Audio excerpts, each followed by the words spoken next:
Here we are at the Putt-Putt Speedway. Big race today at the Putt-Putt Speedway. They're off in a flash. I mean a crash. The putt-putt drivers are going again. One of these guys is going to win. There are surprises at the Putt-Putt Speedway.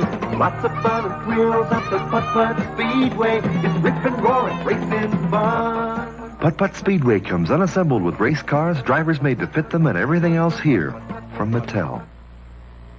The bank robbers are getting away. Bertie Bird Air Police chopper takes off. Headquarters has them on the screen. They're turning south onto Route 5.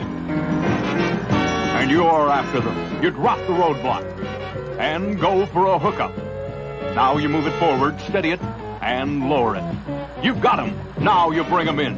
10-4. The Bertie Bird Air Police comes with everything you see here from Mattel. Batteries not included.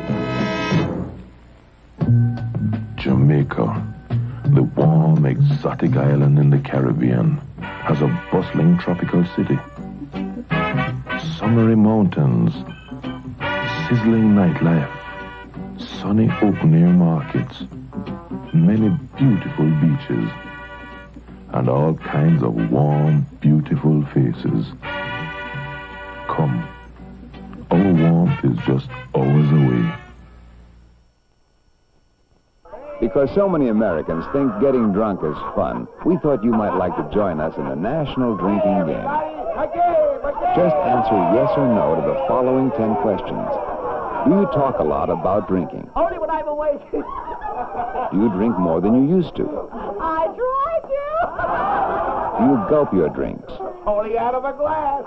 Do you often take a drink to feel better? Do you drink alone? Only if I'm stuck. Do you ever forget what you did while you were drinking? Do you keep a bottle hidden somewhere for quick pick-me-ups? How does he know? Do you sometimes start drinking without really thinking about it? Sometimes. Do you need a drink to have fun? I do now. Do you ever take a drink in the morning to relieve a hangover?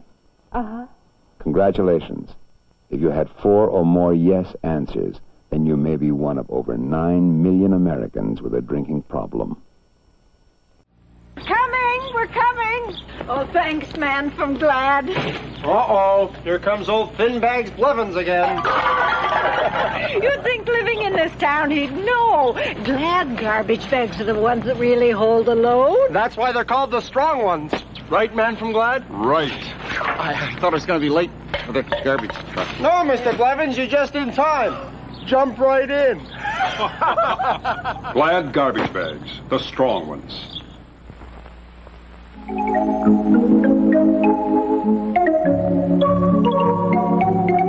A season of light. A season of joy.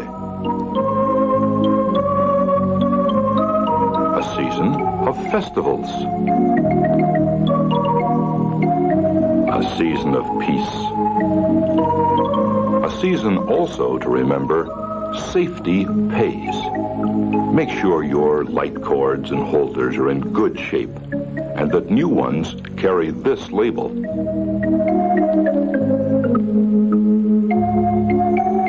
And don't let the tree get dry.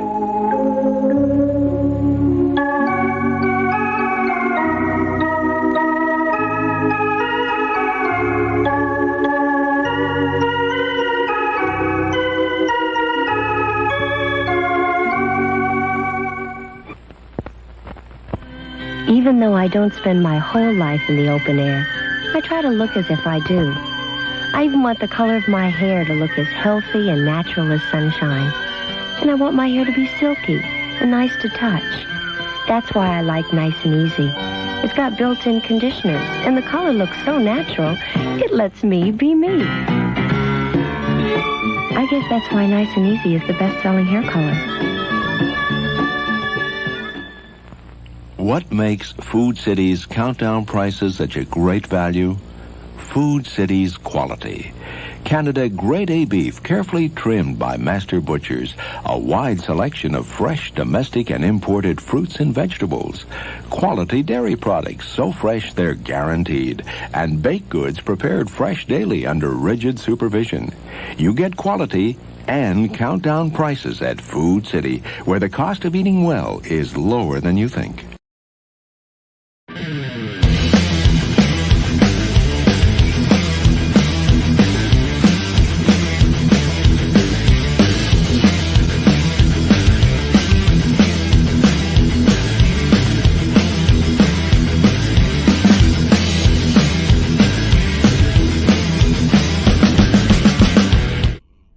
What up, cyberspace cadets, cyber fam, and fam boss galore? That's right. It's Sunday, and you know what that means. It's time for some ice cream. And the whole concept behind the ice cream, why I call it ice cream, is really simple. Most people consider ice cream a treat, and to me, a treat is sitting down, hanging out, and talking to somebody. In this case, that I've really never hung out and talked to before, man, even though I've listened to like at least 12 to 14 weeks worth of his life, hours wise added together, with some of his content. Well, not some of the content. I think the first time I heard today's guest, it was before this show.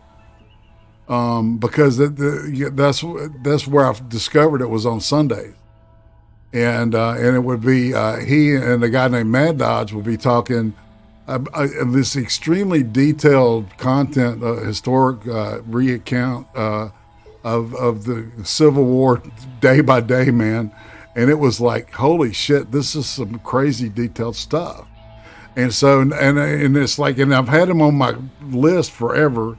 And it's finally, I'm glad to get Mr. MC in the house. No, thank you for having me. Into his house, as they say.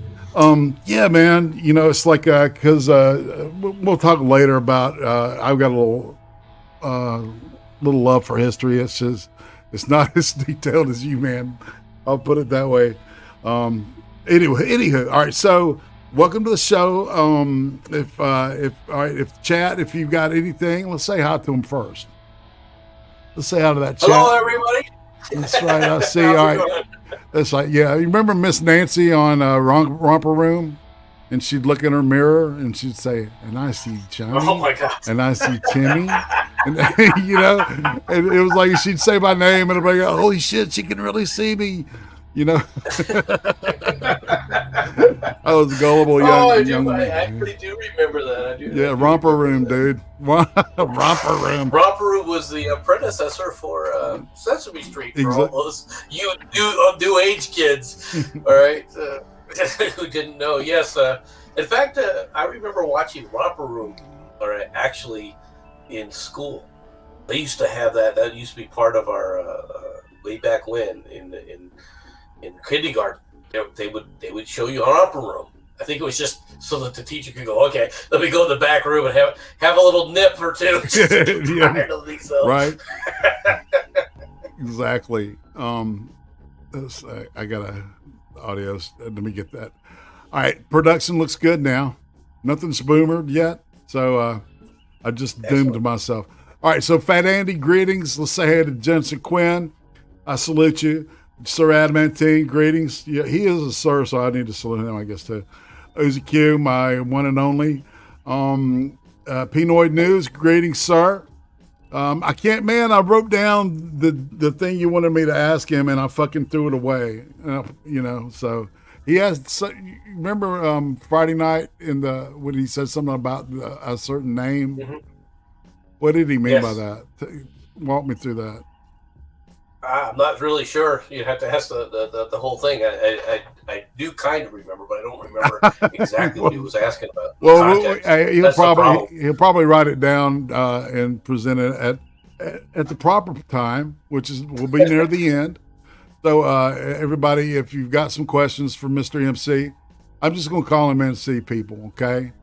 Well, I would like to say one thing. The reason I use MC, right, rather than what I started with, which was MCJK, all right, is only because MCJK became a mouthful for a lot of people, so I just shortened it. Okay, well, I'm getting to that. I just let's. All right, I'll finish this up. K. Shaw, greetings. RV Dar, greetings. Fat Andy, I think I said Fat Andy didn't already. Dar, all right. Dark Star, 6909. Carly Groza, greetings. Maggie Rose, greetings. Atima the Hunt, greetings. Memes of Destruction, what's up, man? I said Carly Groza. Who am I missing? Missing nobody. All right, fam. Well, let's roll. We're going to put this car into drive, and we're heading down the highway, and we're not turning back. Okay? Don't make me turn this car around, people. Just saying. All right. All right. So, the question I always open up with is how long have you been around YouTube? This type of social media, and what drew you to it? Okay. And what made you decide to start streaming? But believe it or not, I've known about YouTube for 10 years, right? But I haven't done anything with it until about 5 years ago, right? And really, what drew me to this, believe it or not, initially was I was always using YouTube for my own edificational purposes, right, for work more than anything else, right? And I was using it on the technical side of YouTube to get answers to different technical problems we were having with the different systems we were using, right? Obviously as computers, everybody knows this, when you get updates to computers or you're playing with Windows, there's so many strange little configurations within the Windows environment that you can't know them all, right? And so you go to YouTube, look it up, and then go with it. And then one day, right, I was bored, and I started roaming around the entertainment content of YouTube. And believe it or not, the first thing I ran across was an old stream by Sargon of Akkad, where he was actually doing kind of like a documentary on bronze swords and creating bronze swords. Okay. And from there I said, okay, well, let's talk about this guy, Carl Benjamin. Let's see if there's anything more on him. That led me to Sargon of Akkad and from there it was like, oh, there's a whole political side of YouTube. Right. Oh, okay. So after listening to several people talk, politically on YouTube, I felt that one thing that people were missing was back in my old days, my genre, with military intelligence, specifically, is that people were talking about the intelligence community and so forth as a Goliath single entity, right? And I felt that what was missing was, okay, you have to understand how our intelligence agencies work, and I felt that I wanted to explain that, and that got me to streaming.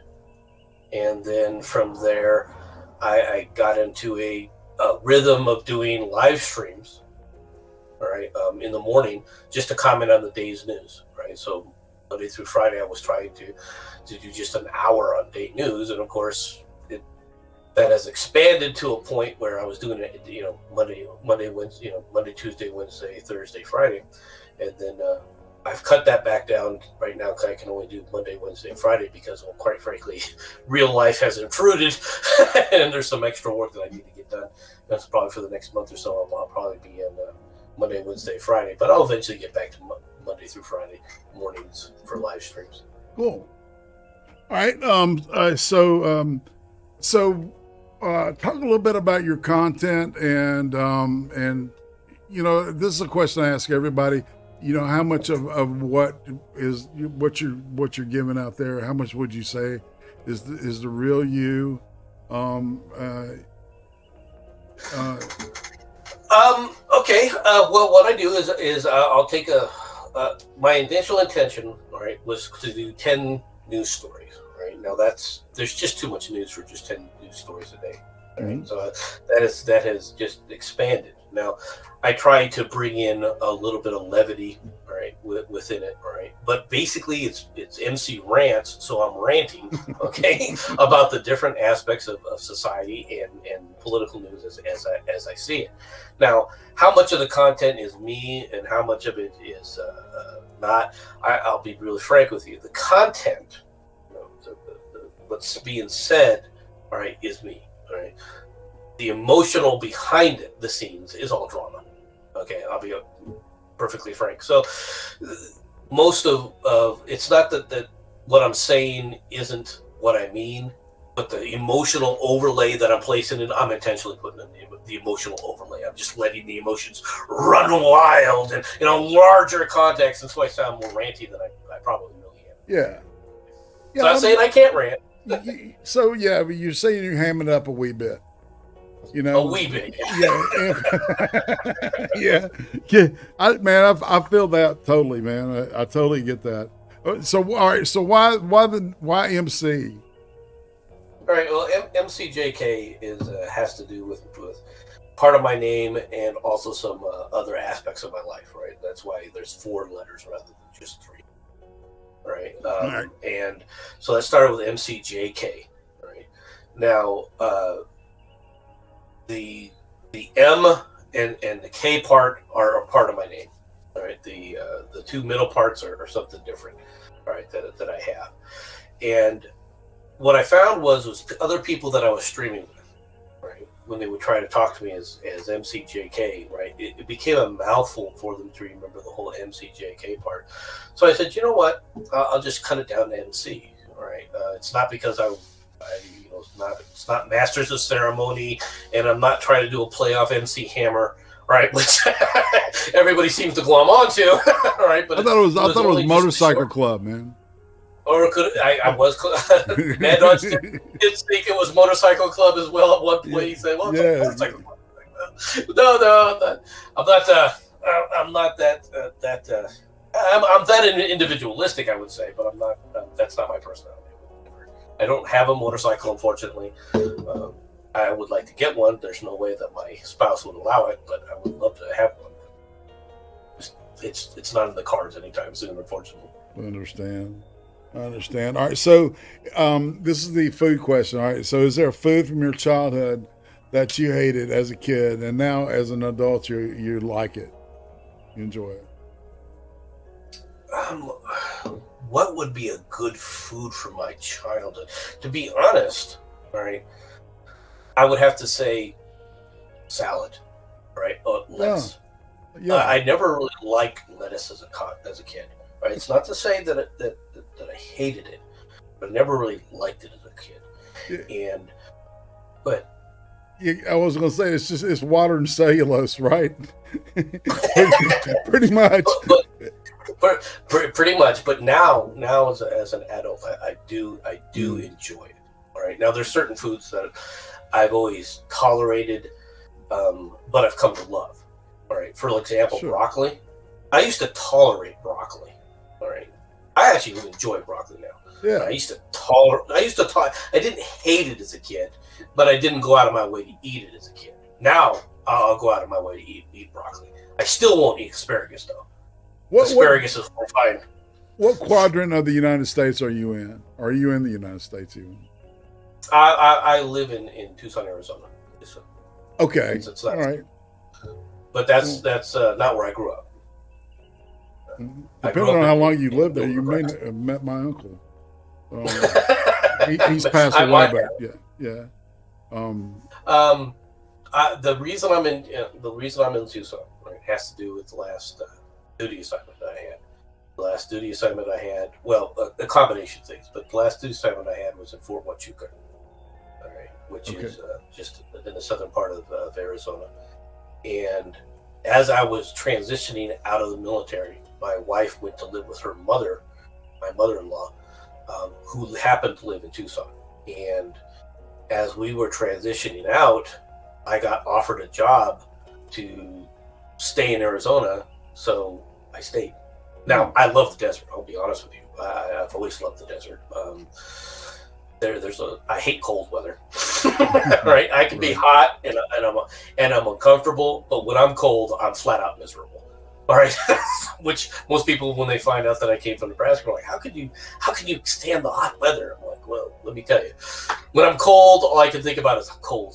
It's freaking cold. I hate the cold, right? When I'm hot, I know that I'm hot. And it is what it is. And friends of mine that are back on the farm to this day, they go, well, how can you, when you're cold, you just have to put on more clothes, all right? So then you're warm. And so when you're hot, I mean, once you strip down and you're hot, you're still hot. I'm like, hey, I hear what you're saying. I can tell you right now that when you talk about putting on more clothes, that works well when you're 6'4", Jim. But I'm 5'6", right? And when you put on those many clothes, I look like the snowball, the Stay Puft Marshmallow Man. I can't put my arms down. I'm just like the waddling creature that is overstuffed from the movies. When you see the kid that's got all those things on him. Right. So that's how I feel. So I've when it comes to cold weather, I have no use for it. No. Snow's nice on a post. All right. So with using one word, how would you describe your family growing up? Traditional. Nice. All right. Right.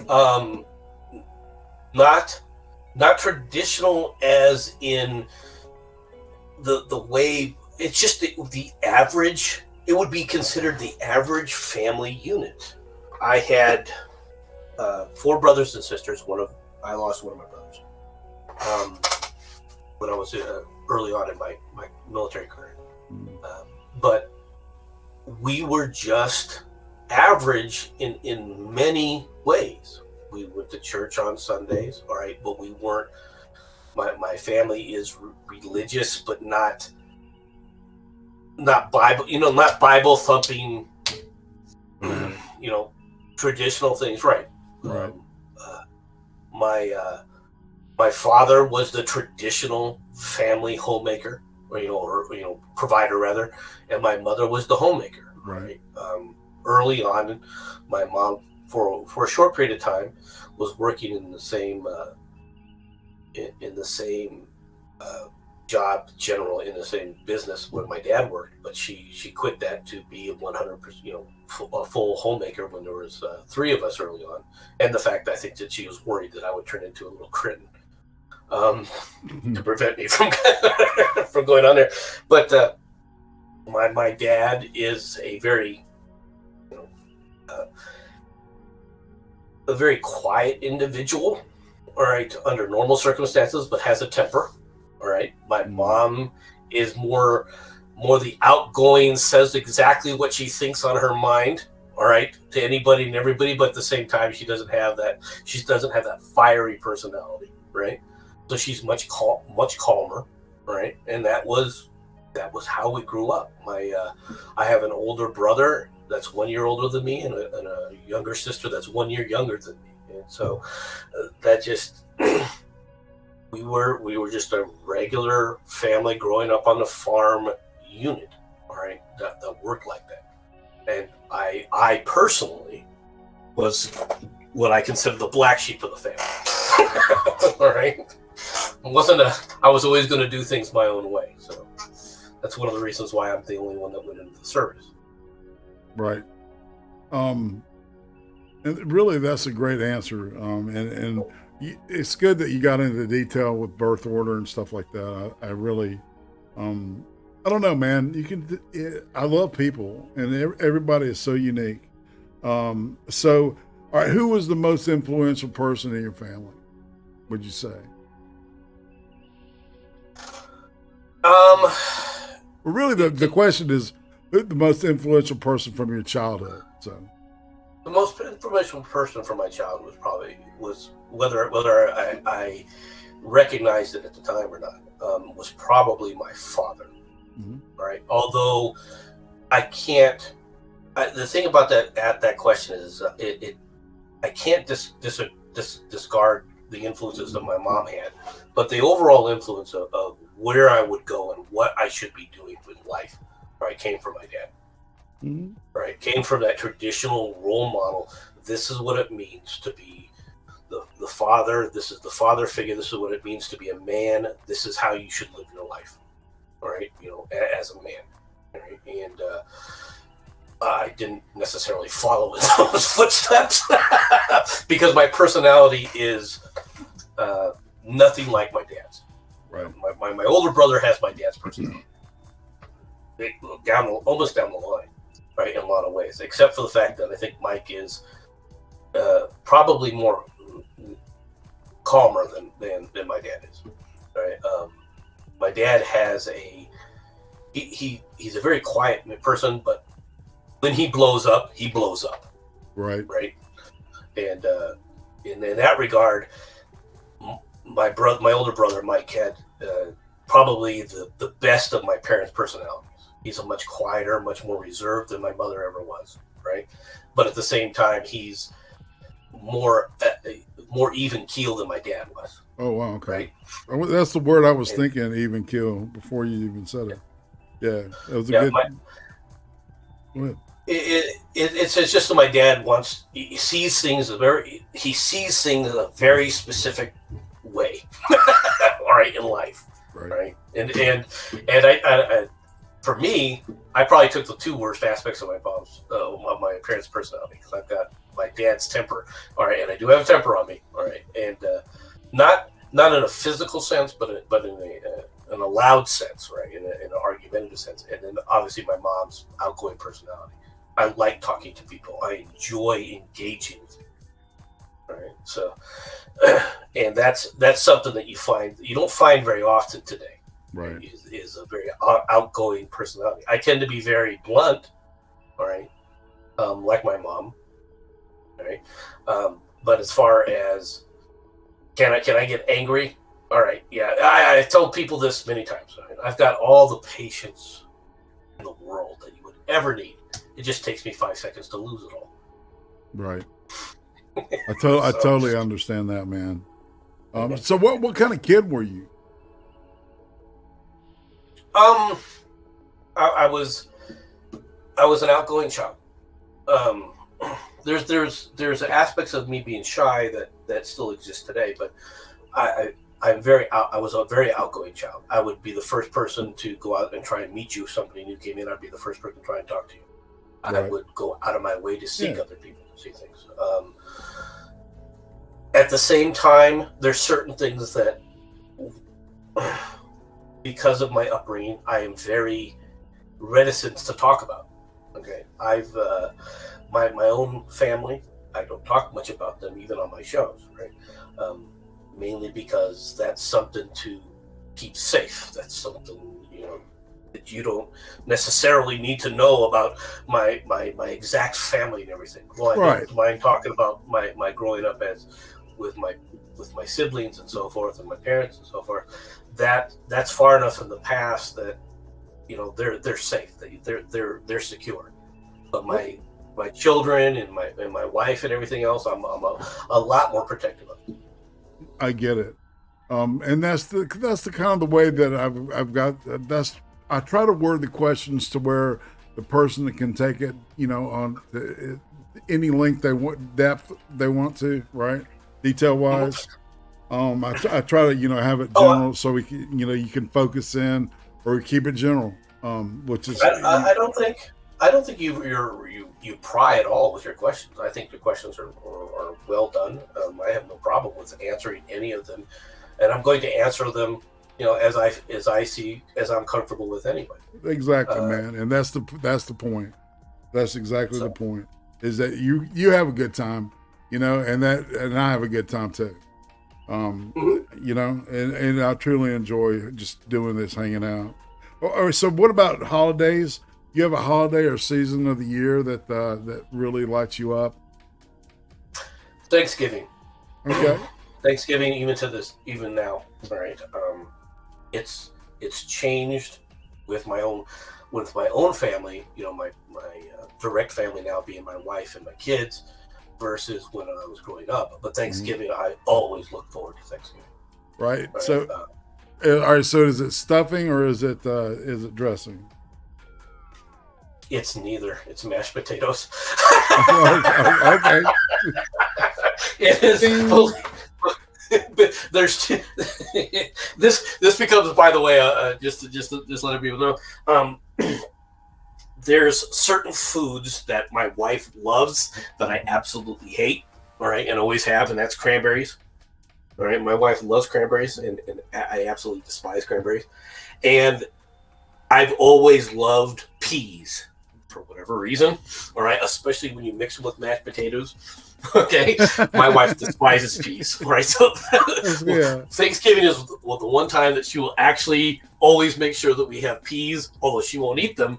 And of course, there's cranberries, and she gets the the cranberries and makes it's kind of a Jack Sprat deal, right? It's quite interesting when they do this because my kids kind of look at me. There's certain things that we both agree on that we hate. All right, for example, liver has never infested my household. I must admit that. I don't think mine either, man. There's only one time I've ever eaten liver and it was good, man. The rest of it was like negative 90. All right, so if you could go back in time and talk to little MC at the age of 8, what would you say? What would you say? What would I say at 8? I would tell him, don't shove the little girl in 2 years just to see if you're going to get paddled, because you will. That's one of the things that I would say. No shit, man. All right. I've told people this story before, but you may never been available to hear this. When I was growing up, when you're talking about children are not stupid. They're inexperienced. Okay? And if you don't understand what I mean, it's just look.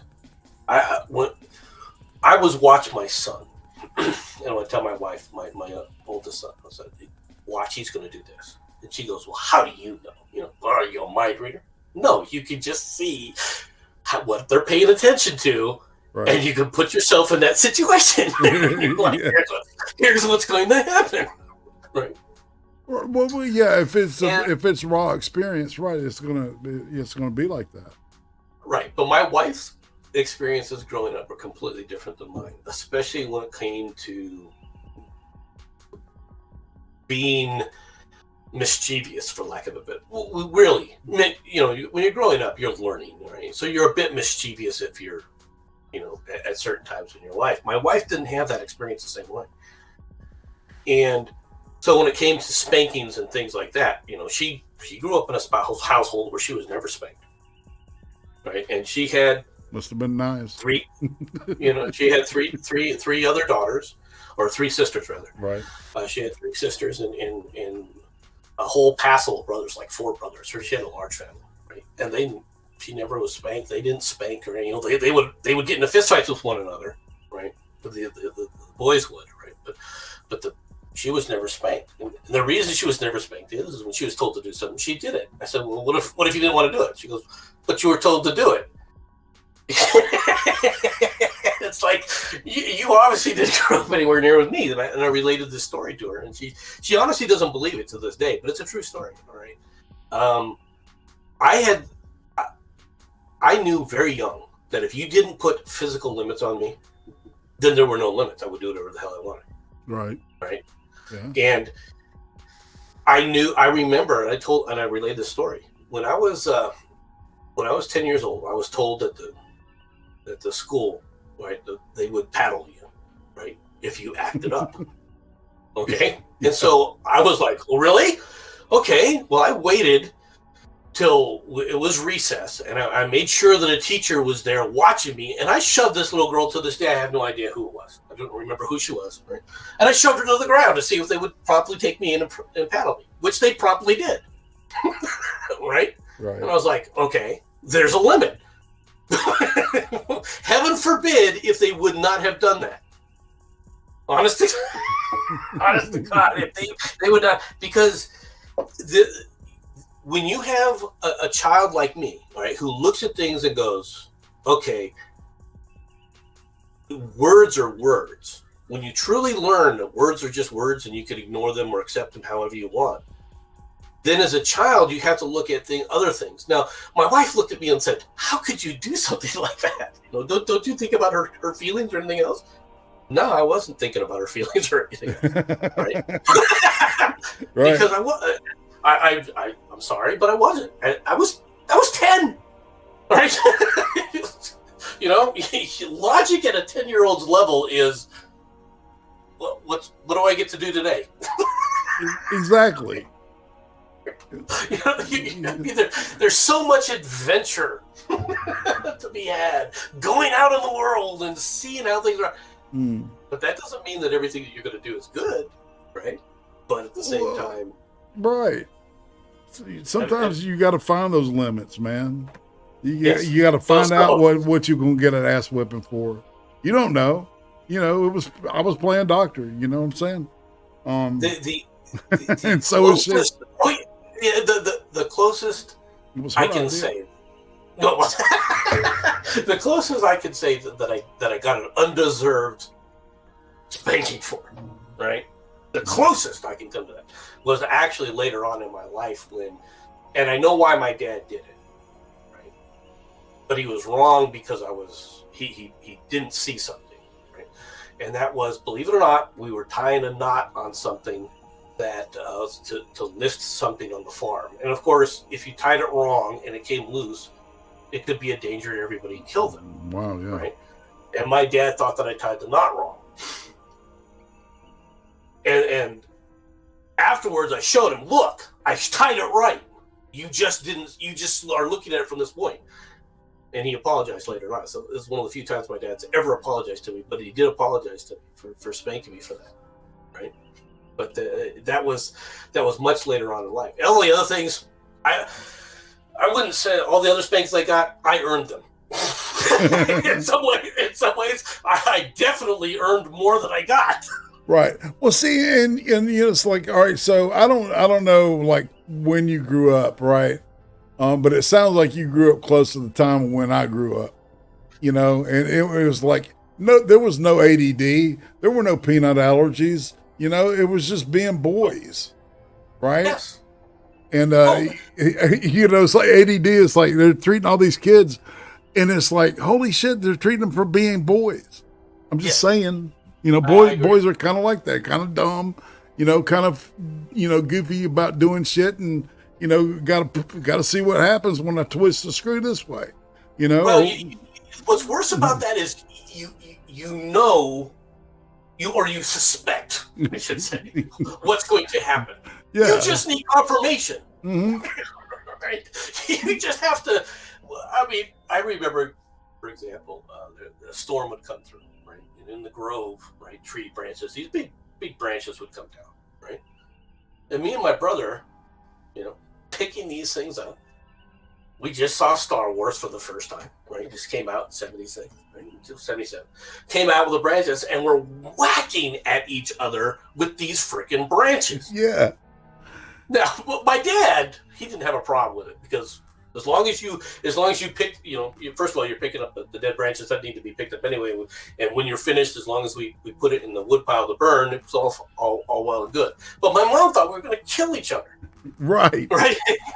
Put your eye out. Yeah. Well, you know, when we got BB guns, we did shoot one another. No shit. I can honestly say that. Well, we only had one until, you know, I begged and pleaded to be able to retaliate. All right, so you're this kind of kid. What was elementary and like middle school like for you?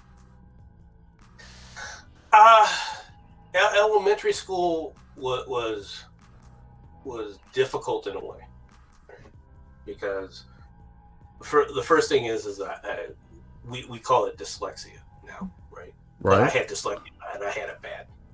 Okay, I would see words like "was" and say "saw," and see, yeah, you know, and additional to that, my eyes were. I have a very mild form, but it exists, of lazy eye, right? Mm-hmm. So it creates an interesting dynamic when you're doing certain things. Is it drift? I've got an eye that drifts too, dude. It's not bad enough that most people would notice it, right? But it does interfere now and then. And when you combine that with dyslexia, it becomes a pain in the ass. Right? There's that aspect of it. And when you're growing up in a small town, one of the problems is they don't. There's no accommodation for the kids that are. There's the advanced group, right? The really outstanding kids, and you're not really at their level, where you're not walking around with a bunch of geniuses, right? But you're still smarter than the average kids, right? Yeah. So school becomes dull. School becomes very easy for you, and you're bored most of the time. Yeah, not challenged. So you do things to try and liven up the school. Some of which is constructive, and much of it is destructive. As you're going through life, right? I mean, it's just one of those things, I mean,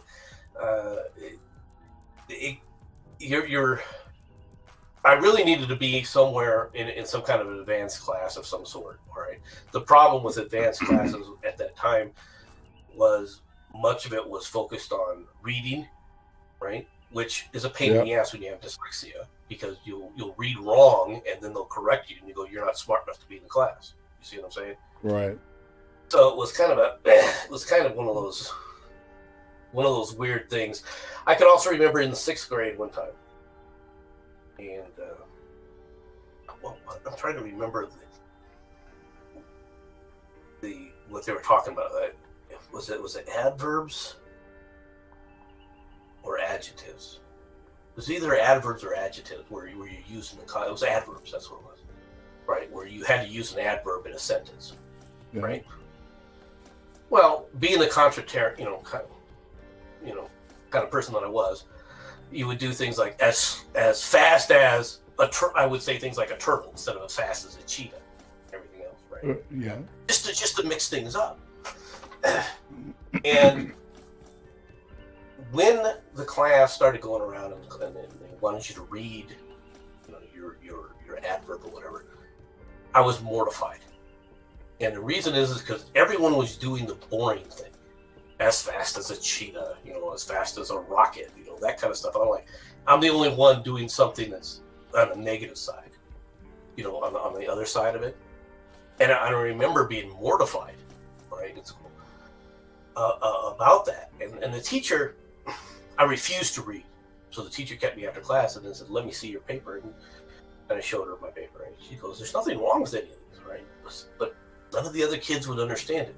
None of the other kids would had fun with the assignment. You know what I mean? So I was mortified about that. And that's what middle school and grade school was like. So, all right. So, what was the craziest thing you ever did as a kid?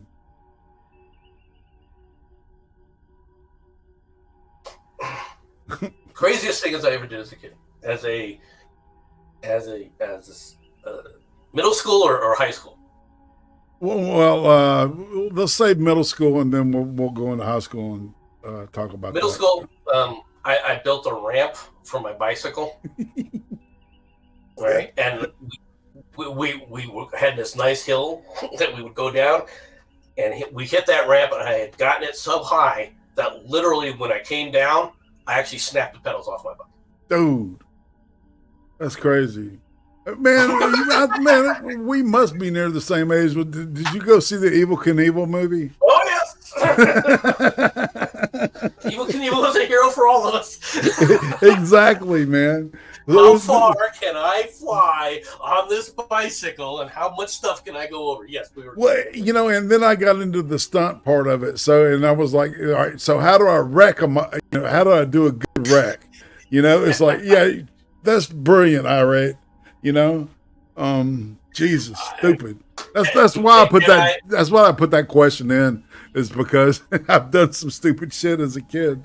Just saying. Well, we would set up bars, right, to try and lay the bike down and go under and try and snap ourselves up on the other side. Oh, dude, yes. Yeah, we did all that.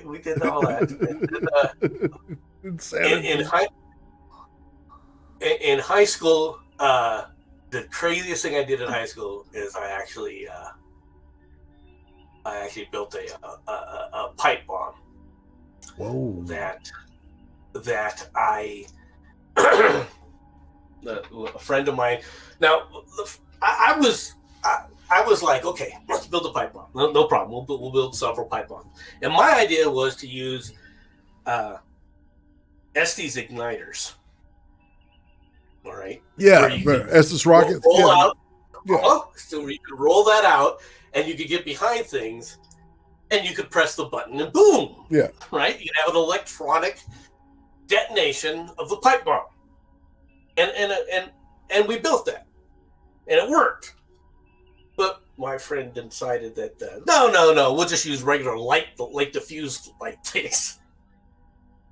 And so one time, we built a pipe bomb, and he went out there to light it, and it lit, and we ran around the corner, and we waited, and nothing happened. All right, we're like, okay. So we went back over there, and about half an inch had burned down, and it had gone out. Right. So he lit it again. We did the same thing. Same scenario, and now I'm looking at now an inch and a half of the thing's gone, and there's very little left now. And I'm like, no. Yeah. Let's get the Estes igniters, and he's like, nope. And he lights it, and as he's trying to light it, I'm creeping closer and closer to the corner, right? And so he lights it. I get around the corner, and just as I went around the corner, I hear it go off. Oh shit. And I'm thinking, oh my God, I'm going to go back around the corner and I'm going to see my friend dead. Laying on the ground dead. And so I came around the corner and there he is with his hands up, walking with this glazed look in his eyes. And I said, are you all right? Are you all right? He's like, yeah, I'm fine. A couple days later, he goes, oh man, did I get in trouble for that? Right? I'm like, why? Because how did your parents find out about it, right? This is one of the good things about growing up on a farm is you can do things that your parents will never see. Yeah. Got enough distance between them, man. Yeah. Out in the woods and shit was, where I grew up. So, yeah. So, so I'm asking him, well, how'd your parents find out about it? He goes, my mom washed my shirt. And when she washed his shirt, his t-shirt had all these little pinholes, all right, that when she washed it shrank just a little bit, and it looked like his shirt had gone through, a war. Yeah, dang, man. He's lucky it wasn't shrapnel, real shrapnel.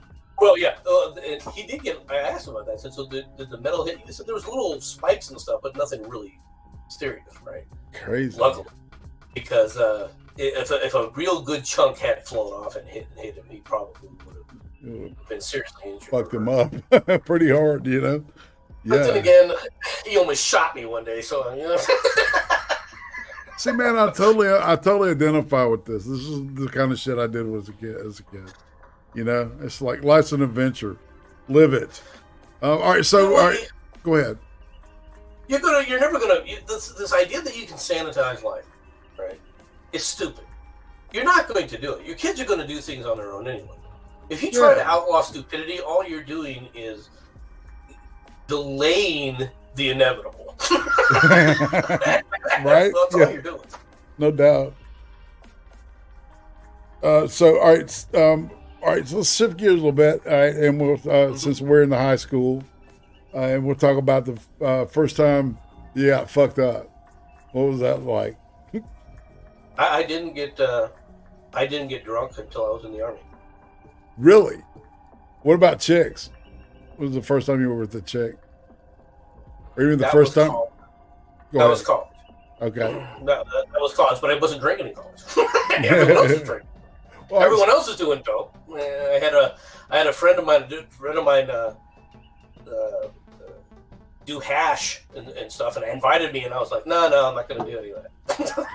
I had to wait for the Army to go through the drinking episode. And I've never done drugs. I've never done marijuana. I've never done a hash. I've never done any of this, even any of the small stuff or hard stuff.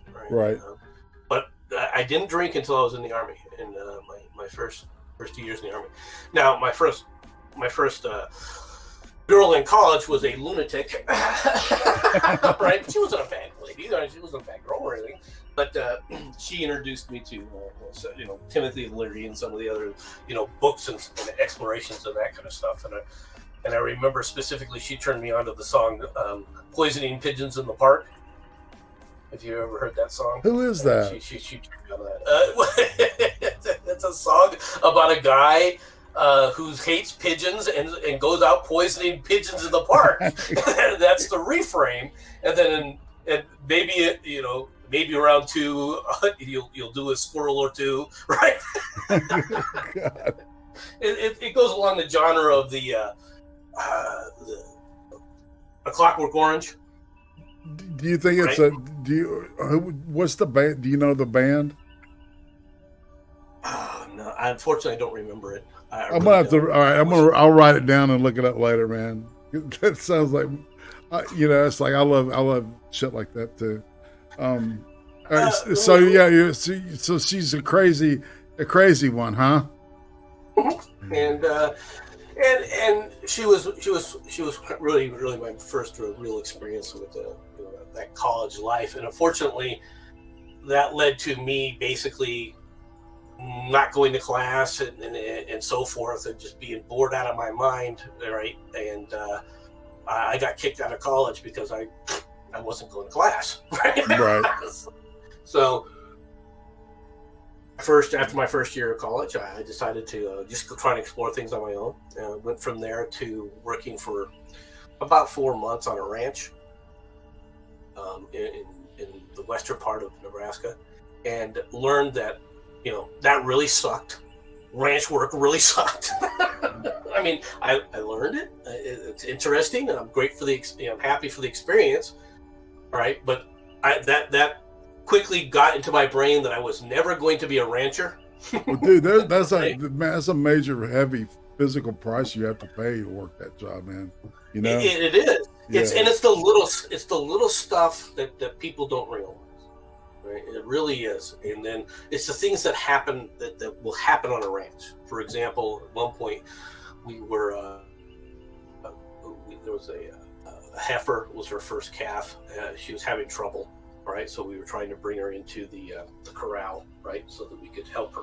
Mm-hmm. And she basically planted me against a wall. Oh. It was like, you know what? You're a road patty. You're in the way, and I don't want to go in there. And I'm going through you. Boom, into a wall. I was like, okay, this kind of sucks. But these are the things that happen during a range, right? These are the things that no blows were broken or anything. But I was, I remember that. I remember how cold it is in the wintertime when you're trying to get them into an area to bring them in, right, to prevent them from dying, right? You've got to go out there in the middle of a freaking blizzard, right, and get them in, as many as you can so that they don't die. All these little things. That's when I really learned to hate the cold. I'd hated it before then, but that you had a real reason then, right? I was like, oh my God. Right. All right, so, it didn't make me appreciate it, but working on the farm before in the cold, but that pretty much solidified I'm not going to be a farmer. All right, so what made you decide? All right, I don't know. All right, what comes first? So, talk about your relationship with history, and then we'll go into joining the military and talk about that. My relationship with history is because I was a weird kid. Right? I remember in the 3rd grade, right, going in my first day of third grade, getting handed the history book, right? And I read the history book in the first week. I read it all through. Mm. Okay. I loved history. I've always loved history, all aspects of history. All right, and really the enjoyment of it. All right, I because it's like reading, novels, all right, with the added dimension of place and time, all right, that you can easily put yourself in your place and time, right? Mm-hmm. And it was, events, things that happen, things that people can talk about that even are relevant to this day, even back in the days when we were at that time. I've always loved history. I especially love, to be honest, ancient history. I especially love talking about the ancient cultures and the ancient history of those cultures and how they change things and what they mean today. It's something that I dearly loved, and of course modern history which I think of modern history as starting around World War II. Right, modern history I love as well. It's not that I dislike modern history or anything. All right, but it's you. I don't think you can really appreciate modern history without understanding ancient history, and going into that context and understanding, you know, what life was, placing yourself back in those time frames. You know, where you don't have a cell phone, where you're getting on a boat, okay, that in a bad storm could sink. Oh, right. Yeah. You're getting on a boat where all you have is this one big, you know, square sail and rows. You know, you row to get somewhere. Right. What life was like back then was always in a fascination for me. Right. When you start talking about just the average life of the person, all right, in history, unfortunately, we tend to focus on urban, right, the urban environment. Right, hold on 1 second. Got a super chat from Penoid, none other than saying, I still say MC is Dan Carlin. That's what I was thinking about in secret. If I was anything in secret, it'd be Sam Kinison. Nice. Get out of the desert, the fucking desert. It's sand. You know what I mean? 100 years ago, every fucking sand. You live in a fucking desert. Nothing grows here. Nothing's gonna grow. Get the car. Get the kids on a trip. We're gonna move you where the food is. We got deserts in America too. We just don't live in them, asshole. That's crazy, man. Sorry if I blew out your show. No, man, this is great. I'm having a ball. Shit, this is fun. I used to practice doing Sam Kinison. Yes, man. In fact, I was doing a skit for a friend of mine when I was in the military in Korea. Right. And after about 10 minutes after I'd done the skit and everything, there was a knock at his door, and he opened up at the barracks, and this guy goes, "Hey, I want to borrow your Sam Kinison tape." He goes, "I don't have a Sam Kinison tape." He goes, "I just heard it." I started laughing, so that was me. It's like, no way. Yeah.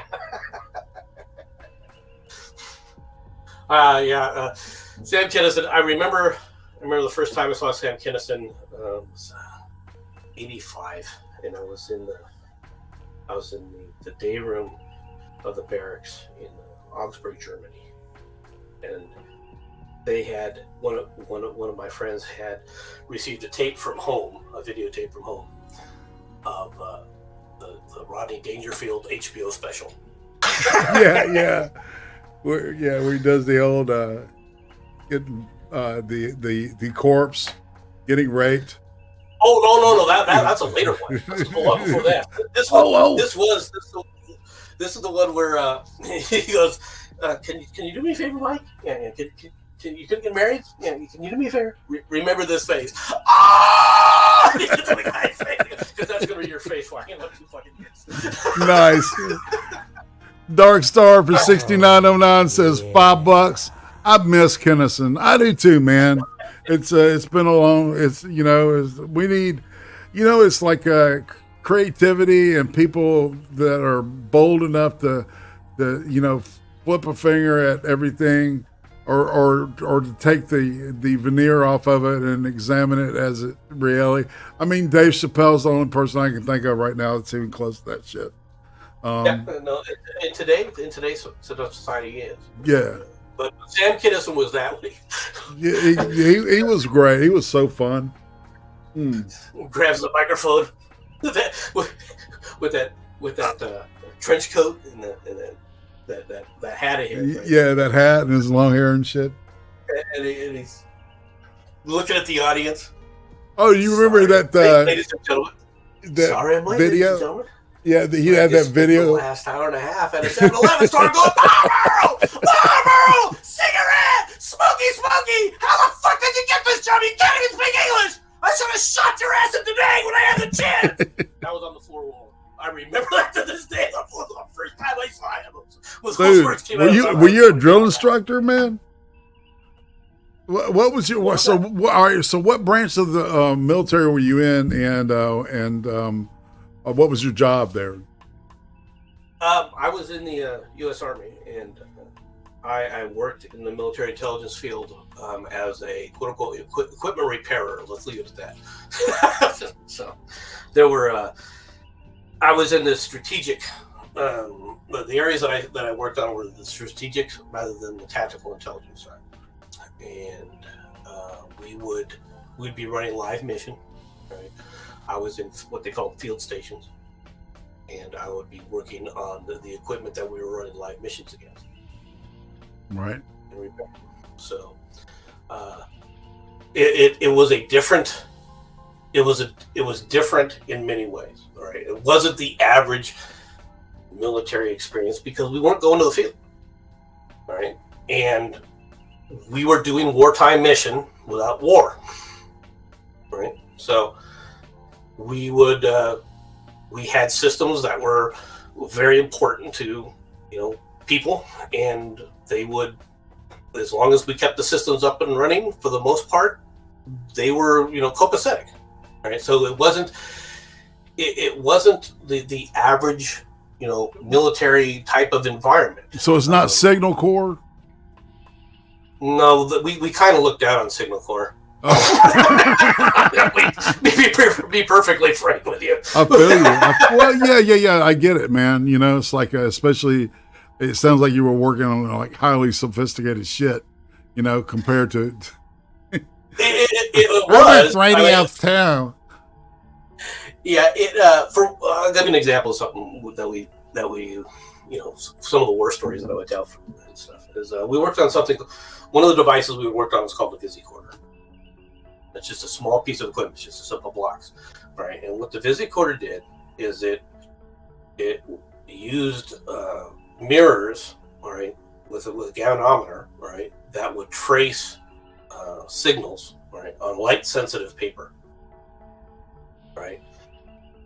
And you would have a series of these things, and basically you could use them, all right, when you took a look at a signal, and you could identify, if you knew what you were doing, you could identify that signal down to the radio that it was coming from.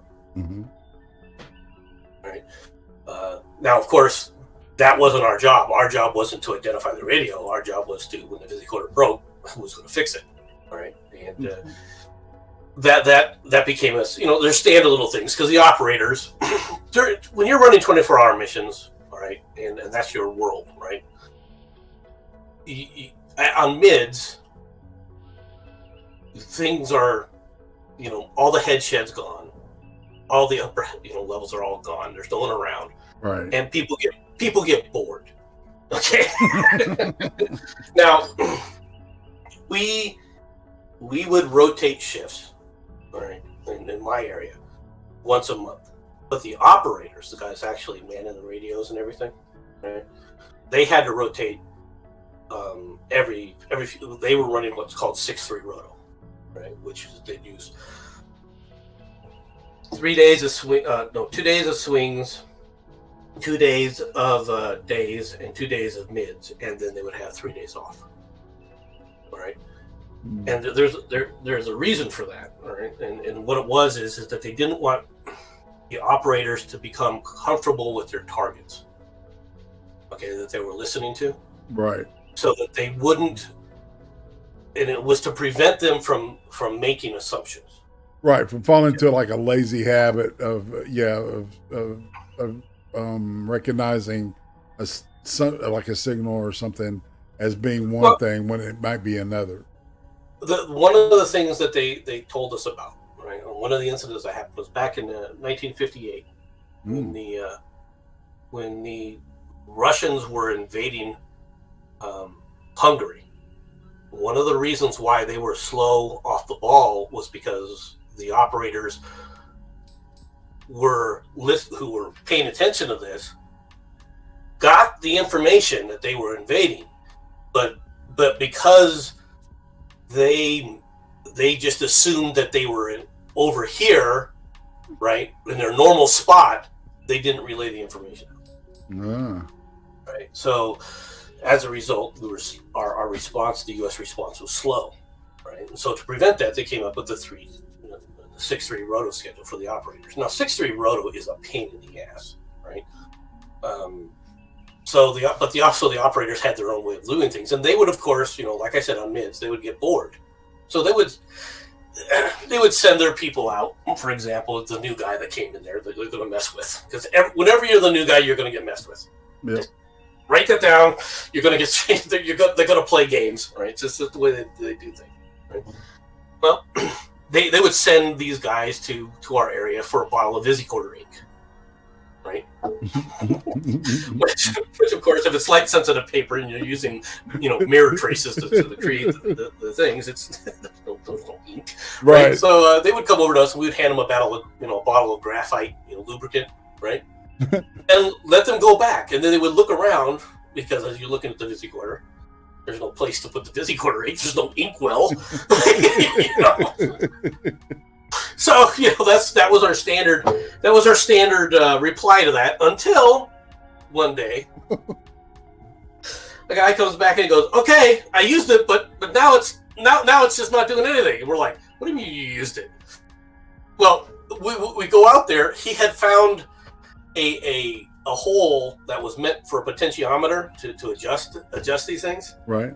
And dumped this graphite in there. Oh shit! And it had hit the mercury vapor bulb, and it had absolutely just shattered that bulb in the glass, and there was glass particles all over in the gear system and everything. Oh shit! It took us 2 weeks to fix. So after that incident, we would just send them to some. No, we're all out. You're going to have to go over to this other group and ask them for it. Dude, that was crazy. Part of the lesson learned. All right, so how long were you in the military, man? Well, I was in the military for 14 years, and then they paid me to leave. Right? When the wall fell and everybody started screaming peace dividend, right? They were looking for ways to draw down the military. Ah. One of the things that the military decided to do was to basically turn all of what I was doing in our missions, right, over to either contracted maintenance or other elements. This was during the Clinton administration, wasn't it? Yes, it was. Yes, it was. Yeah. And it's not like they gutted the fucking military. Just saying. They so they paid me to leave, and I left. Now, when they paid me to leave, they put me on a status called inactive ready reserve. Mm. So I was on inactive ready reserve, and 7 years later, George Bush has got us involved in Iraq, and you get a nice little letter saying, Desert Shield? Pursuant to presidential directive, you are ordered back on active duty.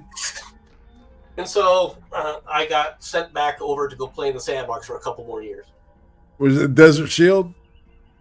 No. Desert Storm? That was Iraqi Freedom. Okay. So, Desert all right. Shield and Desert Shield and Desert Shield and Desert Storm. So I was in the military at the time, and we were. That was before. That's right. That was before Clinton, wasn't it? All right. I was now, I was in Augsburg, Germany. Yeah. And it was my second tour in Augsburg, and I had been asked, right, to move to one of the sections, right, and I told the guy who was in charge of that section that he could go pound sand, because I absolutely had no respect for it, right? Literally no respect for that, and even to this day I have very little respect for it. This is a little bit different than certain other individuals, but this individual I gave zero F's about, right? And I was like, no, I'm not working for you. I don't care who you are. Now, the guy he initially sent to try and convince me to come in was a friend of mine, and I probably would have said okay, but the other guy, there was no freaking one.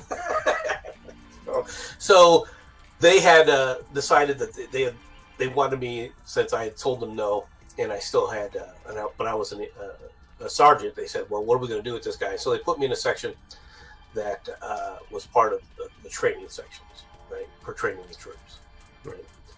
And they didn't have to. They could just give me to a different section. But the guy never did understand why I refused to work for him. And during that time, when Desert Shield was getting ready was going on, prior to it becoming Desert Storm, they said, okay, the military was like, we're really worried about, what could happen, right? So we need to create a show of force around the housing areas, right? And different companies and different units were assigned to different housing areas. Well, I had been assigned to the officers' housing area, right? We were part of the officers' housing area. And all we were going to do is basically put on our real battle rattle and wander around the outside perimeter of the officers' housing area, right? Mm-hmm. Which was like, okay, whatever. Look, at least it's a show of force. You're making me walk around with an M16 with a magazine with no bullets in it. Fine. That's part of life. That's part of the military. It is a show of force. It does look impressive. Mm-hmm. It's meaningless, but it does look impressive, right? And so we go out there to do a practice on this, right? Now you gotta remember, this is Augsburg, Germany. This is southern Germany. And this is in January. And we go out there, we do a practice. It's a glorious day. It was like 60 degrees out, right? The sun was shining. It was beautiful. Okay. And so we're in the after action report. After we go through this little practice, plus up, get everybody ready, go out there, practice like you're gonna go on the mission. And we're in the after action report, and everyone's giving the after actions and everything. I said, okay. I said, does anybody? And they got basically finished with the whole thing, and I said, I raised my hand and I said yes. And I said, what are we going to do when it turns cold, right? You can't have people walking out there for 6 hours at a time, all right, without any kind of, cover or anything, right? You're just not going to be able to do that. People are going to get frostbite. You can't have people just standing around for freaking 6 hours in the snow and shit. Right. And the NCOIC of the group goes, well, if it turns cold. And I looked at him and I said, what do you mean if it turns cold? It's effing January. Do you think this weather's normal? Let's plan for this now. It's Germany, man. All right. And I was actually a little bit more belligerent than that with the guy, because it was like, look, you guys are freaking stupid. And he's like, no, we'll deal with that when the time comes. When Desert Storm kicked off, right? It was 9 friggin' degrees. And we were out there for 4 hours because I took the first shift, because my group was going to be the first QRF part of it. And we were out there, and my guys, it got the tinges of frostbite, but not they didn't get anything. Nothing was frozen solid, but they did have the where it gets too cold and your feet are tingling. You know what I mean? Right. And at the end of the shift, of course, these guys are basically wiped out, because what we did is we created points, right? That they were checkpoints, but then we would have a roving patrol that would go from one checkpoint to the next checkpoint. So you would have, as you went to the checkpoint, those guys that were at that checkpoint would move to the far one. You would just rotate checkpoints. Right. Well, the guys quickly realized it's too freaking cold to just stand around, so they started running from checkpoint to checkpoint. Right? So we were wiped out. I mean, after 4 hours, we were wiped out, and they started rotating a little bit faster, and I think we were out there now. They changed it to 2-hour shifts, right, at that point, which became a pain in the ass because there was only 3 shifts, and so at most you got like 3.5 hours of sleep, right, before you had to make sure you had to go out in your next shift and stuff, right? And you were going to be out there for 24 hours. And that guy, we didn't have a tent, and we didn't have any kind of warming station up until the very end of the next day, right? And our finish up of that shift was right there, right? And I just got into the tent, and I'd sat down, and in comes the NCOIC, who we haven't seen this entire time, right? shows up in there and goes, "Oh, it's not too bad in here. It's not too bad in there." And I was just looking at him, with that look in your eyes. And he goes, "What?" I said, "If I had the strength, I'd pick up this M16 and I'd butt stroke you in the face. I freaking told you it was going to be cool, you stupid son of a bitch." And he looked around because there was nobody else in the tent. and he was, and I was like, he goes, "Well," and he walked out. Right? I was like, "Go ahead, tell somebody that I threatened your life." Well, yeah, he was calculating his chances. He was sizing you up and thinking, is today a good day to die? I don't think so, man. Right? But if he had gotten in my face, I probably would have hit him. I bet you would, man. Because I was that freaking furious with him. Because not so much for me, because to be honest, challenges like that pump me up, to be honest, on a personal level. Yeah. But when you have people that are under you that are coming down with their fingers are hurting, because they don't have the proper gear and stuff, right? Correct. It gets it's a little bit different when you're the one who's in charge of them, and they're your people. So that was Desert Storm. That was Desert Shield, Desert Storm, and then we did that for a couple of weeks before they started getting reasonable about doing that, about how we were doing things, because it was. They were doing stupid things with it. With the thing is, we were out there with our full battle rifle, which included the protective masks and the protective gear and everything. And I'm like, "Why are we carrying this protective gear?" Right? Yeah. I asked our CO that, and he goes, "Well, because it's part of the uniform." I said, "It doesn't have to be. You guys specified it's part of the uniform. There's nothing that says, hey, this uniform has to have the protective mask, aside from you guys making that decision." He goes, "Well, what's wrong with it?" I said, "Well, the first thing that's wrong with it is these are custodial items. You have to make sure that nothing happens to them, like your weapon, right?" Mm-hmm. They keep track of these things. Okay, when you go, for example, the masks were also stored in the arms room, and you had a card that when you wanted to get your mask, you turned in your card to the armorer, who then issued you your mask, right? And he kept your card. So that card would then be hung on the hook that your mask belonged to, right?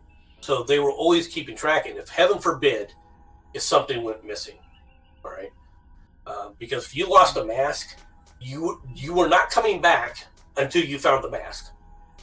Okay, that just wasn't going to happen. You weren't going to lose a mask, right?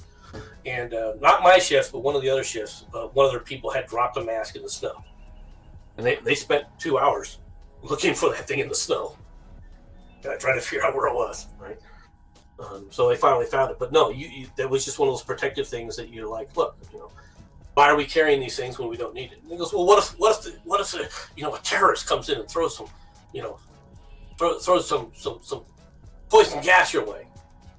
And I looked at my commander and I said, if that's the case, all right, they just killed all of these officers' wives and kids, right? And my whole purpose for being out here has failed, which is I'm here as a show of force. Because if I see a guy getting ready to throw like a gas grenade, there's not much I can do aside from going, hey, because I have the rounds, right?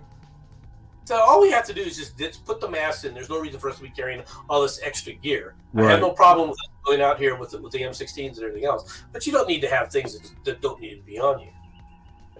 And he finally said, yeah, I guess I'll go talk to the colonel about that. And 3 days later, the colonel had changed the uniform policy. Right? But it's little stuff like that, All right, and so you get reactivated for Enduring Freedom, and so what's the hot take on that? Okay.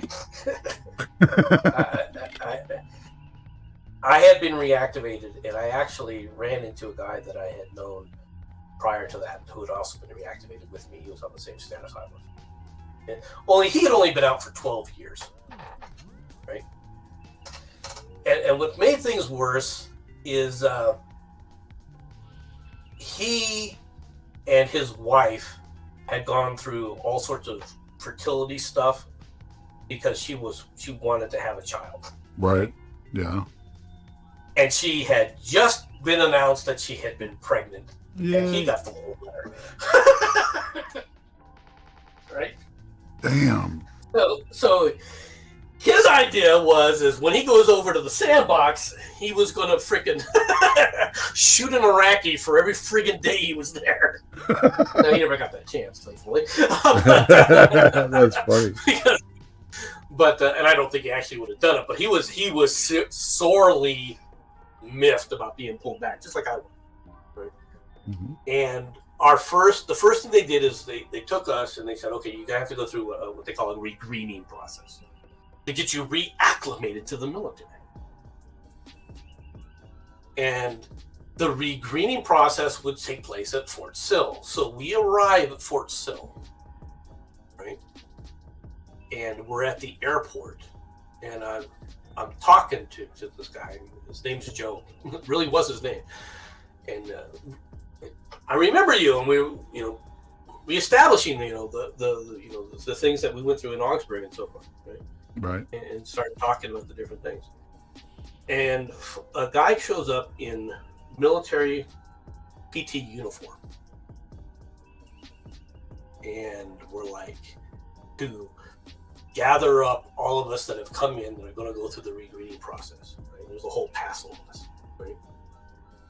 And we're like, why is this guy coming in PT uniform to pick us up? And he explains that he's sorry for picking us up like this, but he was at a barbecue because this was Memorial Day that we had been reactivated. Dude. And it was supposed to be his day off, and another guy didn't show up to work. And we're like, okay, those things happen. Okay. I'm willing to overlook that. But I shouldn't have been, because it was downhill from there, right? Because you could smell the alcohol in his breath and everything else, and I'm like, oh shit. Okay, this is going to be something else. And so I asked him as we're going in, I asked him, so where are you putting us? They put us and housed us with the basic trainees. Oh shit.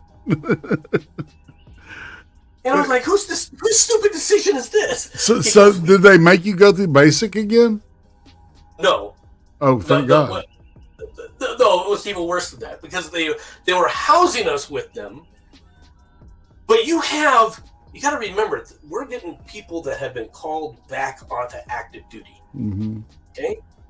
There are a lot of, shall we say, very unhappy people here. Yeah.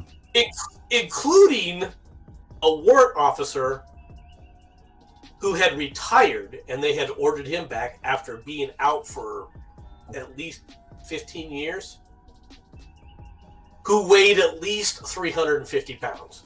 And I'm not exaggerating. Wow. And he was fit to be tied. I bet, dude. He was pissed. Right? He was also a funny guy, man, because he gave no F's about anything or anybody. Right? He was just pissed off that they were wasting the government's money and his time, because he knew, all right, he had all sorts of medical conditions and everything else already, that there was no freaking way they were going to keep him in, right? But believe it or not, they made him go through the first part of the process where we had to go back, get uniforms again. We got reissued uniforms. We got issued a beret, which is the first time I ran a beret. Right, and of course he's an old 82nd guy, so he was like, "Here's how you wear a beret," and he was doing all this crap that was just making us, hysterically laugh, and we're of course laughing in front of a bunch of basic trainees. Right, this is not the place to have us. Right, with impressionable people that you're just bringing in. Right, I was like just shaking my head, and then it just kept getting worse and worse from there. I'm shaking my head, man. It's like, holy shit, this is really. Okay. Well, there was no reason to put us there. There was no reason to put us with the basic trainees. It was like, okay, you're putting the National Guard. You don't want them infecting the basic trainees, but you want us in with the basic trainees? Why didn't you just put us out there with the National Guard folks? Right? Yeah. You'd be better off doing it. No. They had this plan. I was like. So, all right, how many tours did you do total? In over there, just one. Well, Okay. one complete tour. Well, that's good. Right? You know? So it was just that one thing when we got reactivated. But the final, when we came back in, right? When I had gotten out, I had a lot of mixed feelings. I was excited. There was things I hated about the military, but the people in the military that I had been with, there was aspects of the military, even to this day, that I dearly loved, right? Mm-hmm. And so when you're coming back in, you're like, okay, you're like, let's make the best of it. All right, do what I need to do, and then get home. Right? And one of the things that you do when you're in that situation is you're like, okay, where am I going? Right? What unit am I going to? Right? So I can establish a liaison. I can start getting, establishing people that I'm going to be talking to, that I'm going to be working with. If you know where you're going to go, you can call these guys up or send messages and email messages and say, okay, we're coming in at a certain time. Is there anything you need so that we can get while we're here, that we can bring over and so forth. Just the normal ebb and flow of being in the military, of knowing, okay, here's who I can contact to talk to find out what's going to happen. Mm-hmm. All right. And we kept being told, well, we can't tell you, right? So we go through the regreening process. All right, we're at the final part where they're going to teach us to basically march around again in columns and so forth, right? Which I'm just laughing at because it's like, oh my God, do you guys even know how to march? But anyway, Yeah, no, dude. So we're back to this. We're back at this point, and we ran into a guy, and I remember him to this day. His name was Major Turnipseed. Right? Major Turnipseed is a great guy, right? And we said, look, we're trying to find out what unit we're going to, right? Just so we can establish a liaison, all right? We're not arguing or trying to get out of going or anything. That's what they said, that the reason they refused to tell us where we were supposed to be going, they said, was because too many people would find the unit, and then they didn't like the unit, so they tried to get out of that unit. We're like, we don't care, that isn't us. Just let us know. Right. So Major Turnipseed is like, no problem, I'll find out. And the day we were getting boarding the plane, right, to head on over, he comes up to us. He goes, let me talk to you too. We're like, okay, what can I do, sir? He goes, here, I'm going to give you this whole thing. And he gave us a stack of paper, right, which had the entire email thread on it, right, of what he was trying to find out what we were going to be doing, right? The final line was, well, since they're IRR, send them over. We'll find something for them to do anyway. And we're like, what the fuck? You're sending us over there, and you have no position for us. You don't even know where we're gonna go. Dude. He's like, I'm sorry, dude. He goes, I'm sorry, guys.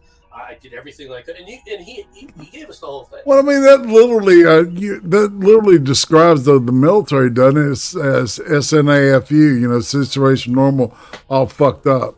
Yeah, it was a snafu. Yeah. It was like, we got there, and you think that shit's a cliche and stuff, man, but it's there's really it really isn't. We got there, right? We're in the desert now, and we land, and the lieutenant comes up and gets everybody that had been on the plane, right? The 300 of us that were on the plane, right? Lines us all, we all fall into formation, right? And then he starts to read off names. Blah, blah, blah, blah, blah, blah, blah, blah, blah, blah, you all go over here. Blah, blah, blah, blah, blah, blah, blah, blah, you all go over here.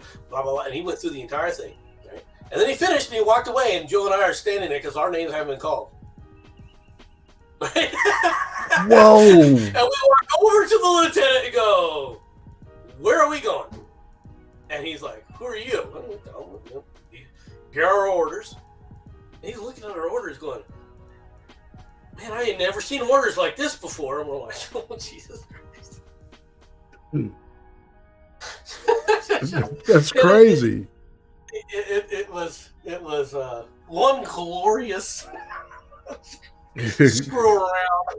All right, from the work, and it was always something stupid. I mean, I was looking, I was amazed just how bad the Army had become. Right, it was interesting because the combat arms groups, right, the guys that were on the tip of the spear, the guys that were really on the edge, they had maintained their professionalism.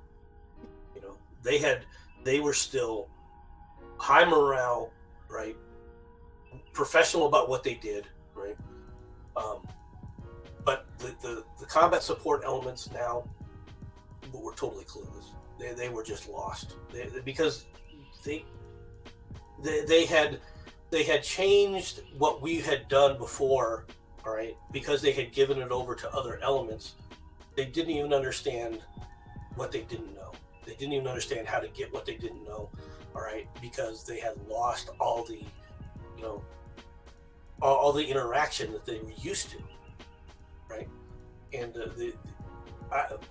I had one sergeant look at me, my first sergeant. After she pissed me off, I had made a few comments directly to her. She said, "Young sergeant, your mouth is writing checks that your drink can't cash." And I said, "What are you going to do?" He goes, I literally said to this word, "What are you going to do?" I said, "I'm on IRR. Right? What are you going to do? Take me out of my civilian life, sit up there and ship me all over to the desert away from my family for 18 months? Oh, you really going to punish me now? Oh yeah. Boy, you're serious now. You got a lot over me. You just don't know, Sergeant. You just don't know. Whatever." No, walk away from me. Because the thing about it was that she was incompetent. Absolutely incompetent. She didn't know what the hell she was doing. And it's like, look, you have a mission. Do your goddamn mission. All right, do your job. But don't come back and come whining to me that somebody's PT score, all right, isn't up to snuff. We're in a war zone, okay? Mm-hmm. Whether or not a guy is physically fit on a PT standard or not is absolutely meaningless to whether or not he can do a job out here at the moment, or she can do a job out here at the moment. Yes. And besides, what are you going to do? Write a counseling statement? That's crazy. Here, write a counseling statement for you. This leads me to another story. I got one more story about this. Now, one of the things that we were working on was really a highly classified circuit, right? And you had asked about Signal Corps. Well, they handed us duties that were normally part of the Signal Corps as an additional duty for us, right? because the people they had were incompetent, right? And I'm not exaggerating this. So they'd given it to us. Well, the Signal Corps, in their infinite wisdom, had screwed up and dumped a crypto. Right? What it means is they cleared the crypto device, right? Right. Well, if you clear the crypto device, it can't communicate, right? And in order to get it back to communicate again, you've got to reestablish the keys, right? You got to put the crypto back in the crypto stuff back into the crypto device, right? Right. Well, that was our job because they had dumped the crypto. Oh, well, dude. We went out. We had to go to another base, right, to do this. And when we got there, we couldn't find a parking spot. But this was a high priority circuit that we were getting screamed at, get it up as rapidly as possible. You know how that works. The end of the world if you don't do this right now, right? So we left the truck outside. We got this. We got the crypto loaded. We were in there maybe 5 minutes, right, to fix their shit, right? And what's even worse is if they knew instead of having us drive to this base to do it, they could have just walked over to another group that was on that base to do it, right? But they didn't. These people were just too dumb to understand. So they brought us in there. We come out. They have placed a parking ticket onto our Jeep. Well, it was a Humvee. Really? And yeah, literally, right? Joe looked at that and crumpled it. Right? We go back to the base. The NCOIC comes out and he's like, "I'm going to have to hand you," because he asked us who was driving, and it just happened to be Joe. Was the one who drove. He said, Joe goes, "I did." And he goes, "Well, I have to give you a council statement because you got a parking ticket." Joe said, "Go ahead." And which, either one of those, "Go ahead." And the guy was like, "What?" He said, "Go ahead and give me this, and I can't wait to sit up there and write a letter to CNN talking about, well, you guys giving me a parking ticket for this." Right? In the middle of a war zone, you're going to hand me a parking ticket. That's so dumb. to make sure that a high priority circuit is put back online that everyone's screaming about. Go right ahead. And then Joe is a character, man. Joe is something else. I love Joe. Even to this day, I talk to Joe every few days. Right. Good, man. It's good to have friends like that, you know. Let's shift gears, all right, and talk. If you want to touch on your relationships with women, and did you get stuck with one, or did one get stuck with you? It's probably the better question. And what about kids? How many kids? I've got 4 kids. They're all adults now. Mm. Two are completely out of the house. The other 2 are in the process eventually of going out there, but they haven't quite left. They're 18 and 20 years old now, so they're just moving out now. I've been married for 33 years now. Wow. 33. To the same woman, right? She got stuck with me. Right? She's had to put up with me through thick and thin, right? Much more than me getting stuck with her.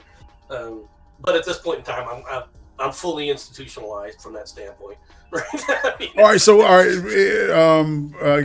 give your wisdom to the crowd of marrieds out there, and what's the key to a happy marriage, in your opinion?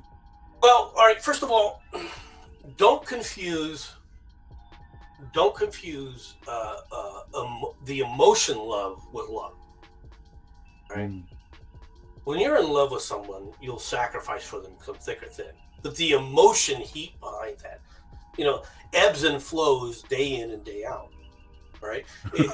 and month in and month out, and year in and year out. Right. Yes. That you have got to understand, and that's, there are certain things that I dearly love about my wife, and there's something that I did early on, right? Before we got married, I said, before we get married, you have to understand one thing. And she said, what? And I said, you won't change me. All right, get it out of your head, put it somewhere. I don't care where you put it, but you won't change me. I'm not saying I won't change, and I'm not saying you won't influence me to change, right? But I will decide what changes I make and what changes I don't. You won't decide that for me. Right. Okay. And my wife said, okay. And she's agreed with that. It hasn't always, I can't say she hasn't tried to pressure me to make changes that I refuse to change, and I can't say that it's always been a nice, smooth little boat, but that's life. I think that's a realistic thing to discuss with the person that you're going to spend the rest of your life with, right? Yeah, it is, and it's something that you have to understand. Women get these strange little things right in their heads. Right. A few years ago, there was a commercial. A couple. Right. Yeah. An anti-smoking commercial, right? Where there was this young girl, and she was going, guys, if you want to be with me, don't be this and don't be that. And one of the things, and of course, the end of it was, don't smoke. Right, but part of that, but in that thing was a section where she goes, and when you're with your friends, don't turn into something that you're not, and it shows a picture of a jackass, right? Mm-hmm. A brain ass.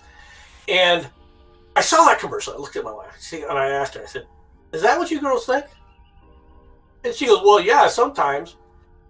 And I put my head down. I said, "Has it ever occurred to you that when the guy's with his friends, that's what he's really like?" Okay. Has it ever occurred to you that if the guy's an ass with his friends, it's because he's an ass?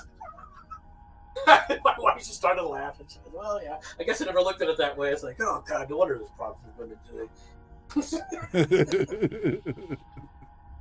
All right, we'll shift gears down and get a little more aesthetic. We touched on history.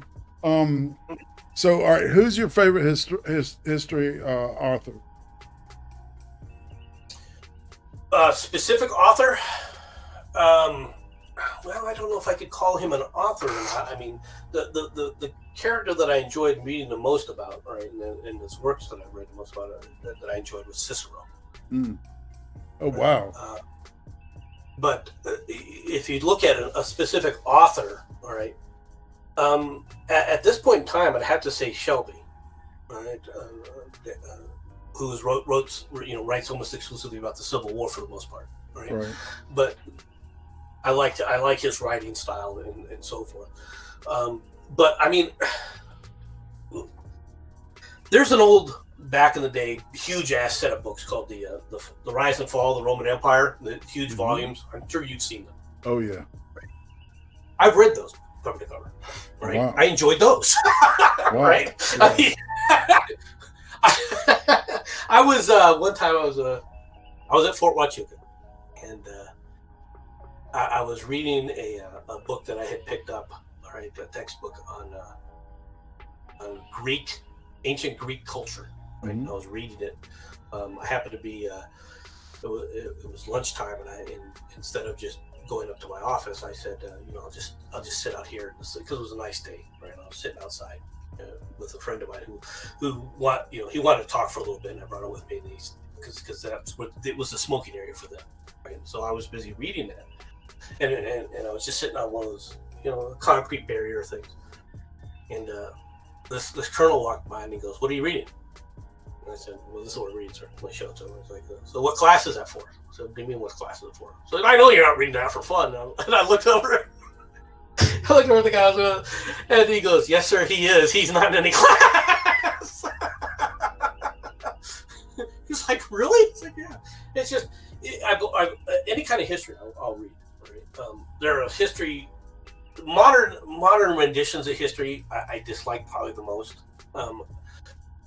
Mainly because there's too many people that are not writing history. They are writing to justify a relevant viewpoint in modern society, right? To justify whatever viewpoint they have in modern society. Right. And, They can't be dispassionate and separate themselves from, right. You're not from the past. For what happened.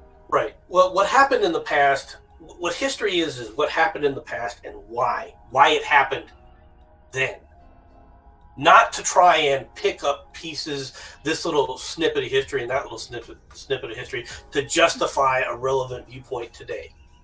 All right? Because you're not then understanding why that happened back then. You're missing what happened back then. All right? And you're just focusing on today, and you're saying it's not that you can't use anecdotes from history to look at things today and say, okay, if you go down this road, here's what's going to happen or not going to happen. The learning from history thing. It's not that you can't do that, but if all you're doing is picking pieces and parts out of context and saying they apply in this case when they don't, well, then you're going to repeat history. You're going to be doomed to repeat it. So. Indeed. Yeah, and it's kind of a open that black pill eyes, as I call it. It's like, well, yeah, you can't look at even World War II, right? You cannot look at what was going on in World War II and understand it from the 20th century, the 21st century morality, from our 21st century perspective. Right. That world we live in today didn't exist back then. Okay, and it's little things that people take for granted, right? Mm-hmm. DNA wasn't even a thought in the 1940s. They kind of understood things about genes in a sense that they knew there was genes.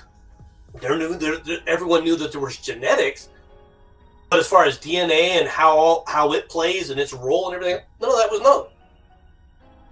Radiation could be dangerous. They kind of understood that radiation could be dangerous, but they didn't really know how dangerous it was. All right, a lot of things that we take for granted today, back in World War II, they had no knowledge about. They really didn't, and it wasn't a part of their life. It wasn't how they view the world. The nation was completely different. The social construct of the nations was completely different. Yeah. People look at Germany and they look at Japan and they say, in both of those nations, right? Both Germany and Japan and the leadership of those nations had a strong admiration of the British Empire and Britain. Mm-hmm. Well, then how the hell did both of them go to war with them? Right? Well, because culturally, they were closer to each other. Close, in reality, they were still very much in a feudalistic, the people were still in a feudalistic mindset. People forget you had serfs, all right, into the early part of the 1900s in Germany. Yes. And the feudalistic mental overlay of society in Japan, they were still people that looked upon, my dad was a samurai. I come from a samurai family. Right. And these things, all of that was still a part of, the cultures had gotten modern weaponry. They had gotten modern technology, but the cultures themselves were still coming through the throes of a feudalistic system, right? Whereas, obviously, Britain had been, had already gone through the Industrial Revolution hundreds of years prior to that.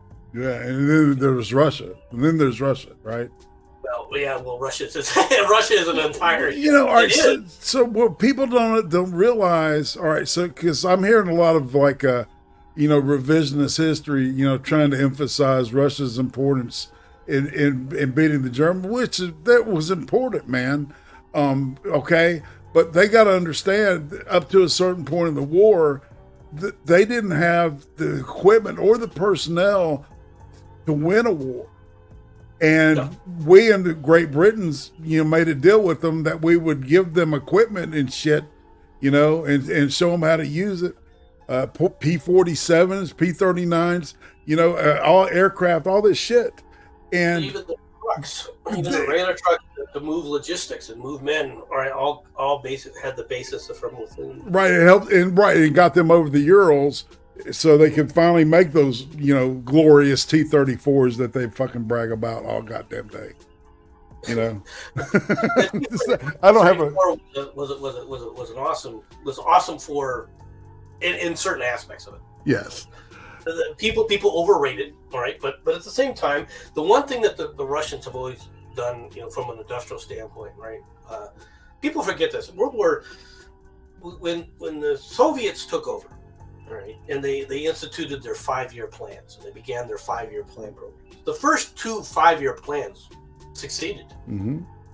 Okay, it's after that it begins to fall apart. Right, it's because Lenin died. And there's also the fact that, okay, you've been promising me my share for 10 friggin' years now. When do I get my cut? Why am I busting my ass anymore?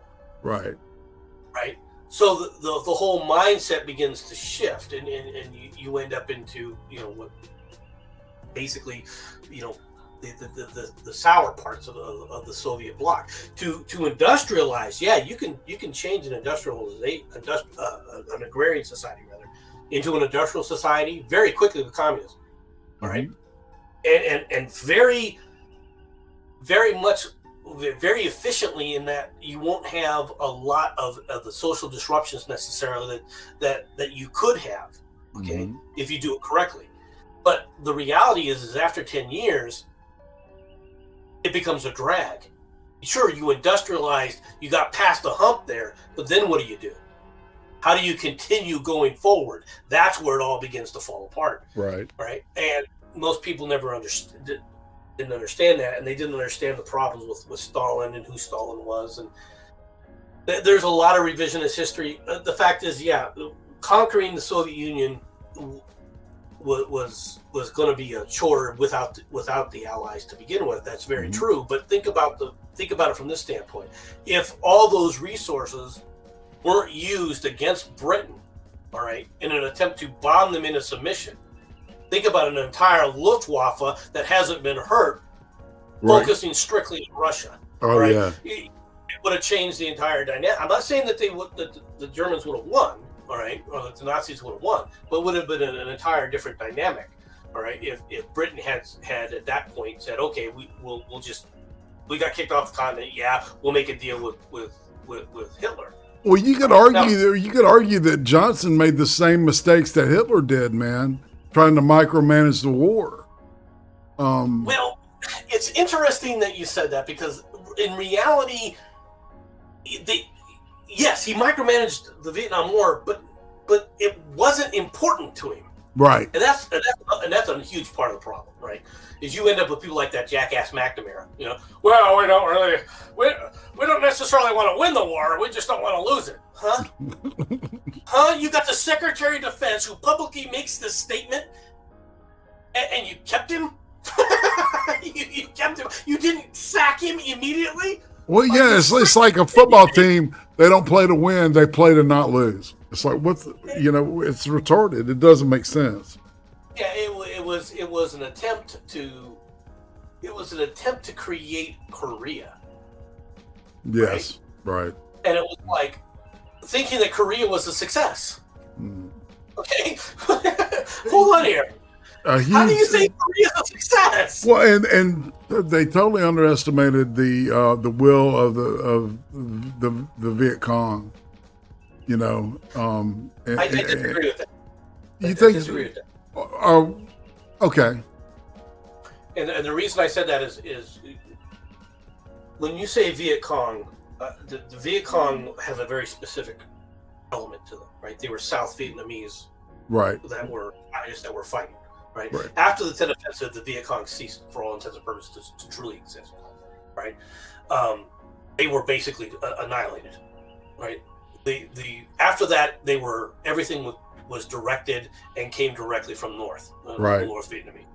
All right, that's why I said that. It's a very I realize it's a no. I see exactly what you're saying. Yeah, that makes sense actually. It's an important distinction, I think. Yes, but it's like at that point they didn't need the disruptions anyway. It was at that point you end up with the Tet Offensive. All right, the problem with the Tet Offensive, of course, is how it was portrayed in America. Yeah. All right. And a lot of things that people have and impressions that they have today, and they come from that time frame. They really don't understand things. For example, one of the big battles, all right, during the Tet Offensive, of course, was the Battle for Khe Sanh. Right? I'm sure you've heard of Khe Sanh. Yeah. How many American troops died at Khe Sanh? I have no idea. Not the top of my head. Let's just guess. Impression-wise. Okay, impression-wise, I'd say 1,500 to 2,000. 123. See, and that's because of the news, man. I literally remember watching it on TV every afternoon. It was about more deaths and more death, and and then there was I do know a little bit about that Battle of Hue. I do scale modeling, and so I'm moving into the jet age now, right? I haven't done it, and then I've got science fiction shit I do too. But so that's how I've been studying history is through armor and through aircraft. It is quite interesting, and the Battle of Hue, all right, is what really people were seeing on the television set, right? It really the Battle of Hue, all right, and what was going on in Hue and what wasn't, and the North Vietnamese were utterly, and especially the Viet Cong, they were completely decimated after that. The problem, of course, was because it became look at this, look at how they're fighting, and there was other aspects of it, right? For example, we all have seen that picture where you see the South Korean officer pointing a gun at the captain's head who has his hands behind his back as he shoots him in the head. That classic. Right? It was Time magazine, wasn't it? Cover or look. Yeah, and what people don't even know about, what people never understood is there are people screaming, "Look at this! This is against the Geneva Convention." I was like, no, actually, it wasn't. Right? That guy was a spy that they had caught in the act, and by the Geneva Convention at that time, spies could be summarily executed. Always has been a statement, and yet look at how it was portrayed. It was portrayed as, well, they should be going through a legal process. Savages. Lieutenant Calley shit, the My Lai massacre. Well, the My Lai thing was, the problem with the My Lai issue begins with the attempt to cover it up. Well, yeah, but the politician, that was the big thing that I think turned everyday Americans, turned them against it. The idea. I think that it was definitely one of the black eyes that the military had. Yeah. There's no getting around that. All right, but I think that if the military would have said, "Look, yeah, it happened. Here's why," that would have been the end. All right. The problem became because things were coming out. All right. This was the problem at the time. Is the military was trying to stop things from coming out that they shouldn't have been. All right. They should be upfront about when they did things wrong. Right. This is where a lot of this lay. Right. For example, they talk about the Gulf of Tonkin. Right? Most people think that the Gulf of Tonkin was just this whole big made up thing. No. All right. It wasn't made up. They weren't 100% right about it. However, okay, that's the problem. Well, yeah, it was diplomatically right. It was diplomatically. I think you dealt with it incorrectly. Right. And, well, once you realize you made a mistake, you admit to the mistake. You don't just double down and go, no, that's not what happened. When you have people telling you, look, we were there, right? This is what we saw.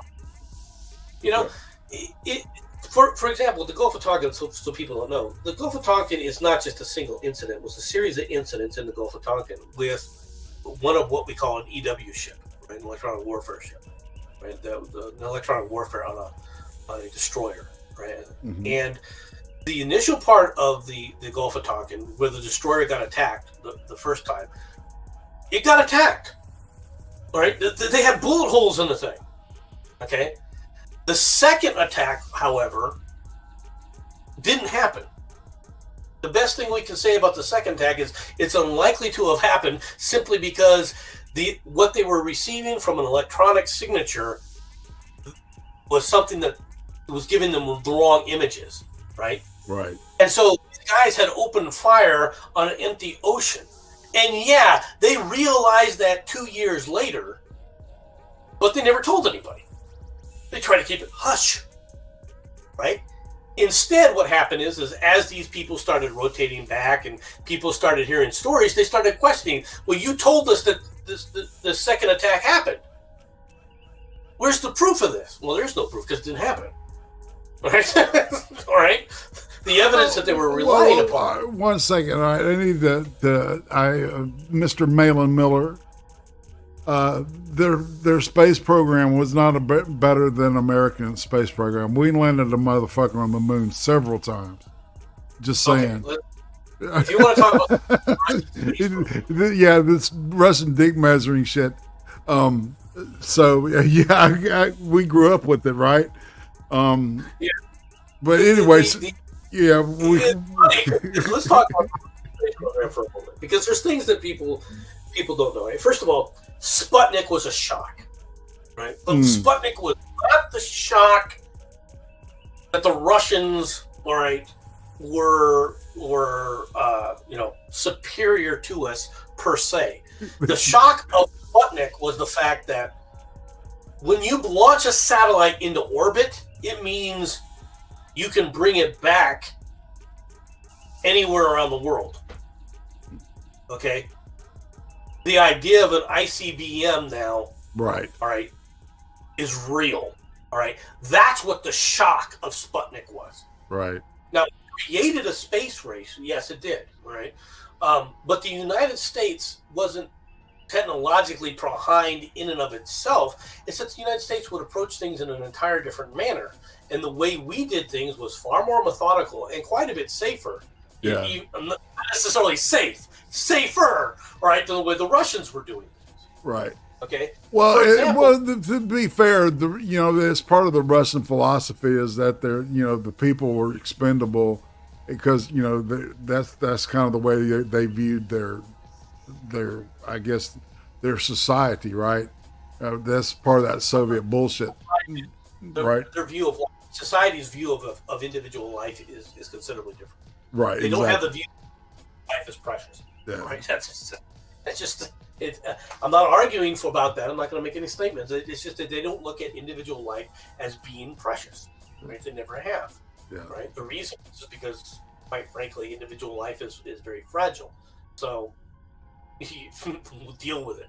Okay, that's just, it's a different mentality, and even when they talk about Yuri Gagarin, right? Yuri Gagarin did not actually. He did orbit the Earth, all right. He did come down. He was the first man in space from that standpoint. And you got to give the Russians, the Soviets, credit for that. Yeah. But the reality is, by the rules that they had established, the international rules, they cheated. Okay, he had gotten so high, he'd gone through his orbits, and then he bailed from the craft and came down by parachute by himself and let the craft come down by itself. He was not in the craft when it landed. Right. And that was supposed to be one of the international requirements for successfully bringing man to Earth. But the Russians, of course, said, well, as long as we brought him to Earth, as long as he doesn't say anything, well, he is who he is. And he wasn't really the first, by the way. There's actually evidence that there was somebody that actually they had sent up and orbited prior to Yuri Gagarin. It's just that when it returned, it didn't return there was a problem. It didn't return in Soviet space. It actually returned in communist China. Well, yeah, and what I heard also is that there was a recording of what sounded like a female voice, and it was a malfunction, and the last thing was heard was they're saying, "Am I going to die?" There were several. There were several people had heard, because the Soviets were the first ones to burn somebody in. Okay. Yeah, exactly. That's a good way to say it, man. They were also ones who they brought one back, and then it was quiet, and they went and found it, and everybody inside was dead. Yeah. Right. I remember that. What had happened, of course, was one of the pressure valves stuck, right, and basically evacuated the craft when they were still in space. Exactly. Right. So they basically died from that. Died in vacuum. In the U.S., we had Apollo 1, which thankfully happened on Earth, and I only say thankfully. I mean, as bad as it was, at least they weren't in space when it happened. Right. Right. And that was one of the things that convinced them to no longer use a pure oxygen atmosphere. Right. Right. Because if it had happened in space, there was nothing anybody could have done about it. And see, and that was one thing. I don't know about you, but like every kid grew up that was a boy grew up wanting to be an astronaut. Yep. And I'm sure Russia was the same way too. I would imagine. Yeah. Well, they were on the cutting edge. Yeah. Right. And of course, you have these things in your mind about what their lives were like, and of course, none of that's true. But you have this impression of what the astronauts were doing, and how what great men and women these people were as they went into space and so forth. Right. Yeah. And, but when you become an adult and you start finding out that basically they were, you go up into space and maybe you come back or maybe you don't, and what's more is you might as well just kick back and drink some latte because you're not in control of shit. Right, no doubt. So it's pretty interesting when you learn some of these things about what life was like for these guys. Well, for everybody. I mean, you want to make God laugh, you just tell him your plans, right? But that's why I honestly think that God takes care of the universe. It works really hard, and then come Sunday, he kicks back, turns on the Earth channel to laugh. Saying, let's see what the hairy monkeys are doing now. That's right. Watch this. Those wacky apes. At least they're not eating each other anymore. Well, not on the Bobby Fischer versus Boris Spassky, 72 World Class Championship story. A World Chess Championship story. Yeah. No. You got a point there, Malin, about the chess. That was a huge.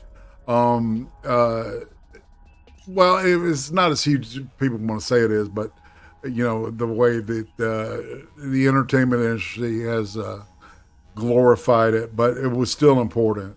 It was very important that we be smarter. Yeah, well, compete with anything with the Russians. Yeah, right. Yeah, I mean, it became a huge.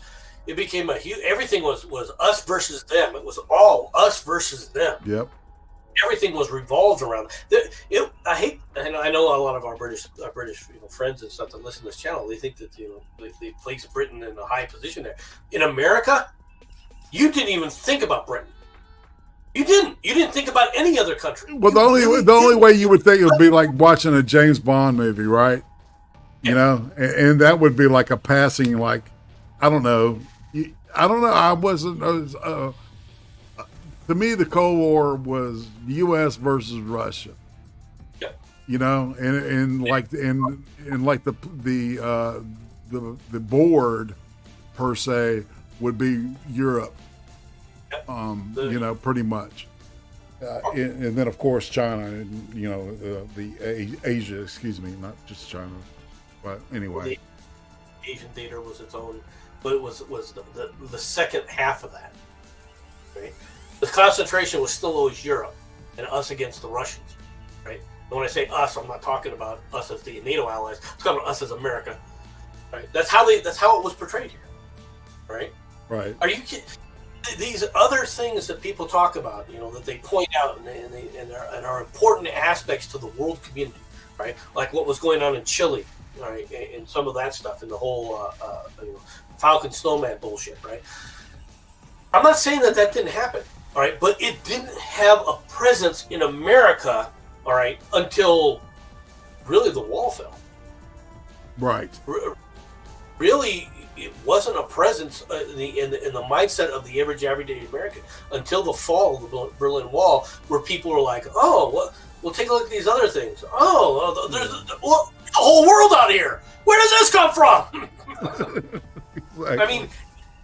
Even the nuclear explosion that the Israelis and the South Africans did, okay, back in the Carter administration, really wasn't a huge issue or talk about in the United States because it didn't have anything to do with the Russians. Right. It didn't have anything to do with the Union. I mean, if you're a historian, if you like reading history, you're aware of it, okay. But the concept on America, the impression on America, Americans didn't care. Why? Well, it wasn't the Russians. Well, we wouldn't have even known about Idi Amin had he not, flirted with the Russians, and threatened to Israel and shit. No, you're right. We wouldn't have known about it unless right? unless of the fact that he had talked to the Russians about getting some of the Russian gear. I remember Chernobyl, man. And that was the first crack in the Soviet wall, I believe, because it was known as the Iron Curtain for a reason, and what that meant is all this shit that we found out after, like what we've been talking about, all those astronauts that fucking died, trying to be the first whatever, in the space race and shit over there, we didn't hear about that stuff. Right, there were murmurs, but you never had any confirmation. And then Chernobyl, it was like, well, this huge fucking radioactive cloud is over Sweden right now. It came from somewhere.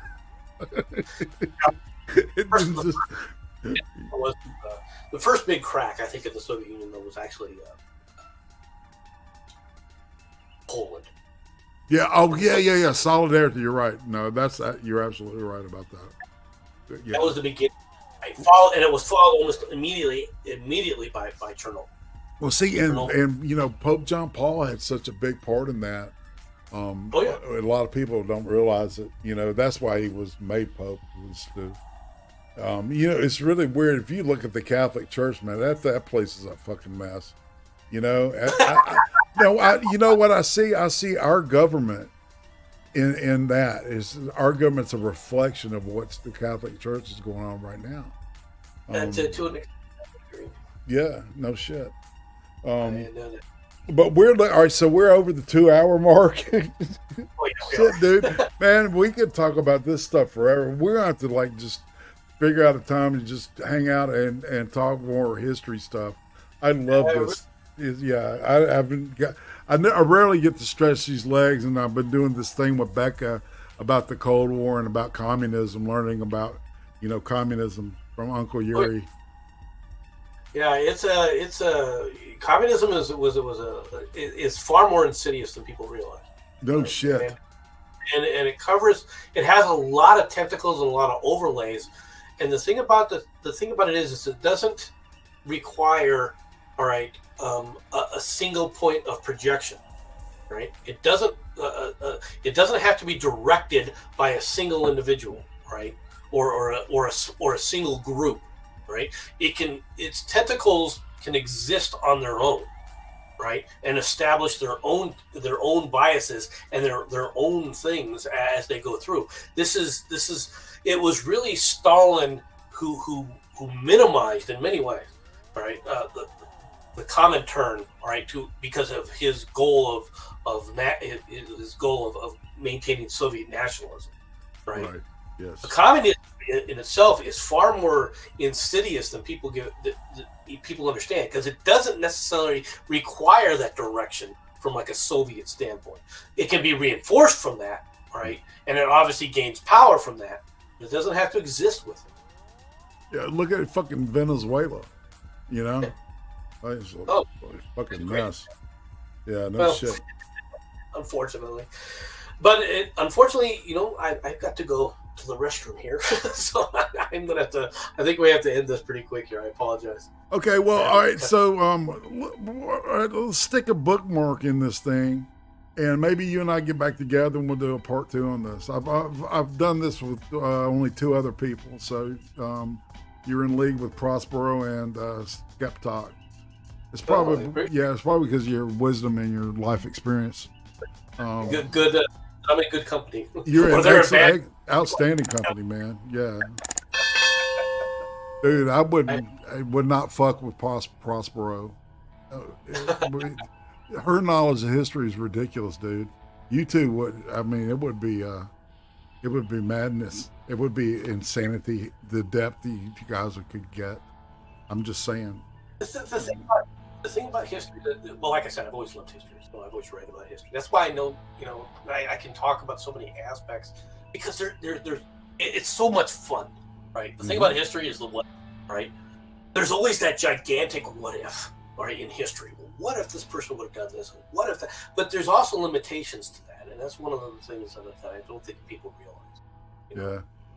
You can't play what if games outside of the context within which it was created. You can't say things like, well, and this is what my big bugaboo. You think they take a look at the Trail of Tears, for example, right? And the black eye that gives America, and you go, okay, well, what if? Okay, well, what if you want to play a what if game, a real what if game on the Trail of Tears, you could go back and go, well, what if Andrew Jackson wouldn't have tried to do the Trail of Tears? Okay, well, what would have happened? Well, what was the debate about? Well, the debate was about states trying to, levy taxes against the quote-unquote Indian nations, right? Specifically the state of Georgia, right? Really, that's what it came down to, right? Saying, Georgia was saying, we can tax you, and the Indians saying, we don't recognize you as your authority over us, right? Went to the Supreme Court. The Supreme Court said, okay, Georgia, you don't have the authority over us. And what would have happened in 1824? Georgia would have said, okay, well, let's see you stop me. And they would have gone in and marched the Georgia militia in there. And you would have had an Indian-American war. That would have happened. And if you think the federal government was going to send troops, where were they going to get them from? Right.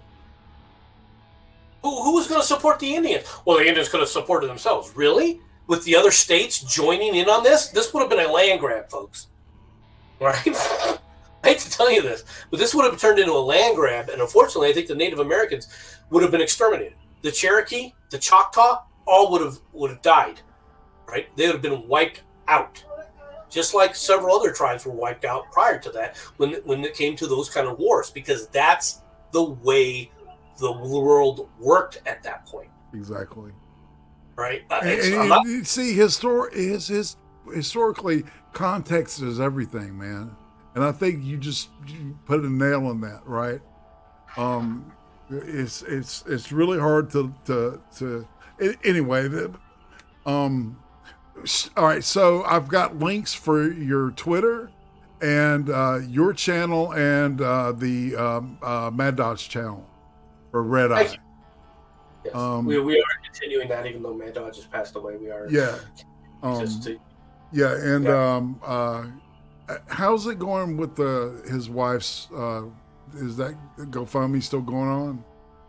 I don't know if the GoFundMe is still going on. I'd have to ask Jensen that, to be honest. Okay. But it's for those who don't know, Mad Dodge was a young guy.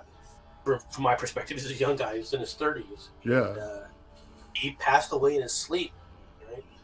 One day, he had gone through a lot of horrific things. So, for example, the Oregon fires had taken his house, taken his car. It was just one thing after another that did this. And then his wife, of course, she's making the best that she can of the situation as much as they can. He has 6 kids. So they're all now without a father. The oldest of which is a young teenager. I think he's 14 years old, 14 or 15. So, growing up now without your dad, and they're going to have to make do. So, but I highly recommend the interview I did with him on the ice cream grouping there. He was a great guy. Well, not, he's not what you would expect from. He was just a unique individual who's very charismatic, in my opinion. And he was a good guy. He was a good guy to talk to. Yeah. Just a and he really didn't have any, animosity toward anybody else, unless he felt that you were antagonistic toward him, and then he would react, but his main reaction was he would just cut you off to the point where he'd ignore you completely. He wasn't going to go out there to try to harm you. You know what I mean? Yeah. You know how some people, they got an eye for an eye. He wasn't that kind of guy. All right, he could hold a grudge to an extent and not want to talk to you, but that was about the most that you would get from him. Right, and it's like and so now you're doing the Red Eye every Sunday. What time now? We try to do it every Sunday at around 1 o'clock my time generally, which is 3 Eastern. 3 Eastern, yeah. 2 Central. Yeah. Right. We end up missing days because just depends on the situation, and my co-host is Jensen, and Jensen depending upon it. Man, you really want to follow this guy, so click both and subscribe to both and ring the bells, because just from what we've been able to touch on here, this dude is like just a wealth of information. And that's one of the things that I've always enjoy about just cutting back and listening to you, man, is that you can roll pretty easy, and you roll honestly too, right? Well, of course. Just remember, when I'm ranting, most of it's drama, folks. Yeah. Well, and it's like I think that wisdom is knowing what you don't know. I don't know about you, but as I get older, that's the more I realize what I don't know. There's a thing that I always found unusual, right? And I realized after a long time that it's a special characteristic for myself, and I don't look at myself as anything but normal. But there's one thing that I do know that is abnormal for me, that most people don't do. Mm-hmm. I don't. It's not that I don't. It's not that I like being wrong, but I don't have a problem admitting that I'm wrong. Now, if I think I'm right, I'm going to argue with you.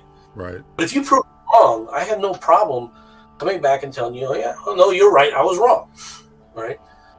Most people don't. It's not that I like doing that, right? I try to avoid that, but being wrong. But it's because I want to avoid being wrong, not because I fear admitting I was wrong. Okay.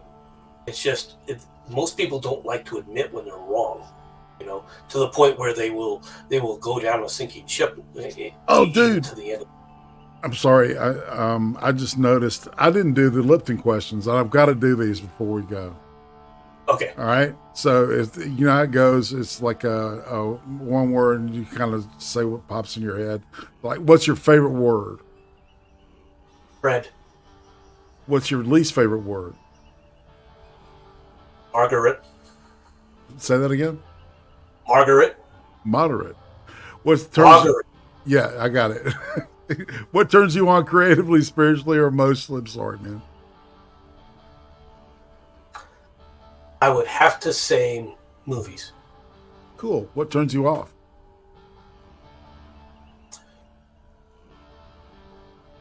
Newspapers. What's your favorite cursed word? F. The F word. You can say it. You can say fuck. It's fine with me. Well, I'm trying to... Remember when I was telling you I came from a traditional family? The one thing my family never did was swear. Okay. Well, fair enough. And so I respect that. That's wonderful until you go into the military. Yeah. We're in the army. No Every doubt, other man. word Or you is end up the working F with word. drug addicts like I did, man. It was like, Jesus Christ. You use it in every sentence to describe every ethnicity out there. Exactly. Well, yeah, it's so versatile. You literally use it as a noun, as an adverb, as a pronoun. Not a pronoun, but well, yeah, that's sick fuck. I guess you could say that. It's an audio enhancer in so many different ways, Indeed. right? But until your young kids start picking it up because you're saying it all the time. Exactly. So, all right. So, what noise or sound do you love? I love chimes. Okay. What sound or noise do you hate? Probably a horn, like a car horn. That. What profession other than your own would you like to attempt? What I'd love to have been able to do? Oh, I'd love to have been a professional athlete. All right. What profession would you not like to have done?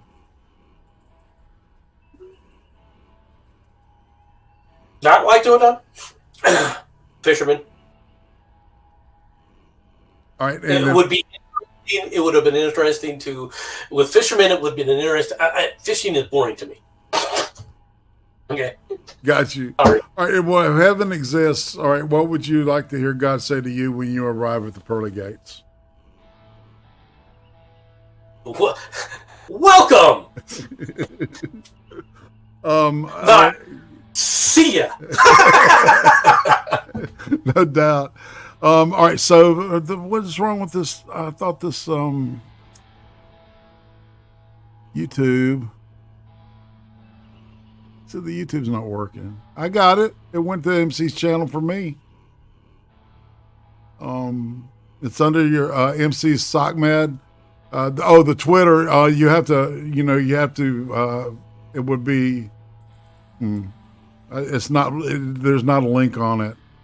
But you can plug it into the ad in the Twitter search, and it'll pull him up. So I wanted to make sure people knew that. Well, all right. So do you have anything new you want to sell? Something to keep an eye out for? MC? Not readily available. No. It's just my Monday, Wednesdays, Fridays in the morning. If you want to me rant. There you go. All right. And on that note, folks, we're going to go ahead and we're going to wrap it up, man. But I swear to God, I want to do more of this. I really like this dude. He's awesome. People told me, "Oh, you're gonna love him. See, he's great." They were right. All right, they weren't blowing smoke up my ass. Like I think they do that a lot, man, because they know I've got a weak ego, and I need to be need to be blown a couple of times, fluffed. So I appreciate that. That is something else that you grew up in this time frame too, right? Where you were told to be humble all the time. Right. Yes, of course. Yes. And even today, praise makes me shy. It really does. Man, it's the hardest thing for me to take too. So I feel you, man. Compliments, but I've had an awesome time. But we do need to wrap, and this is not the end, as they say. Yeah, anytime. Just let me know. Give me a couple of weeks notice, and I'll try to rearrange things to be on your. Groovy. All right, and on that note, fam, let's say goodbye. Goodbye, everybody. Thanks for coming out, listening to me. Thank you so much, man. You'll never know how much fun I've had. Well, you take a good guess. Anyway, on that note, we're out.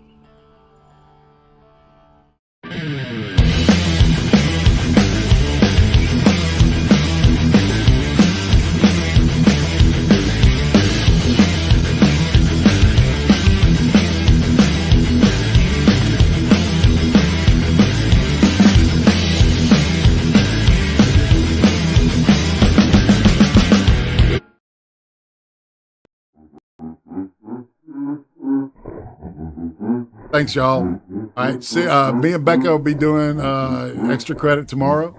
Come check it out next week. It's going to be Vash Lansett in the chair. Later.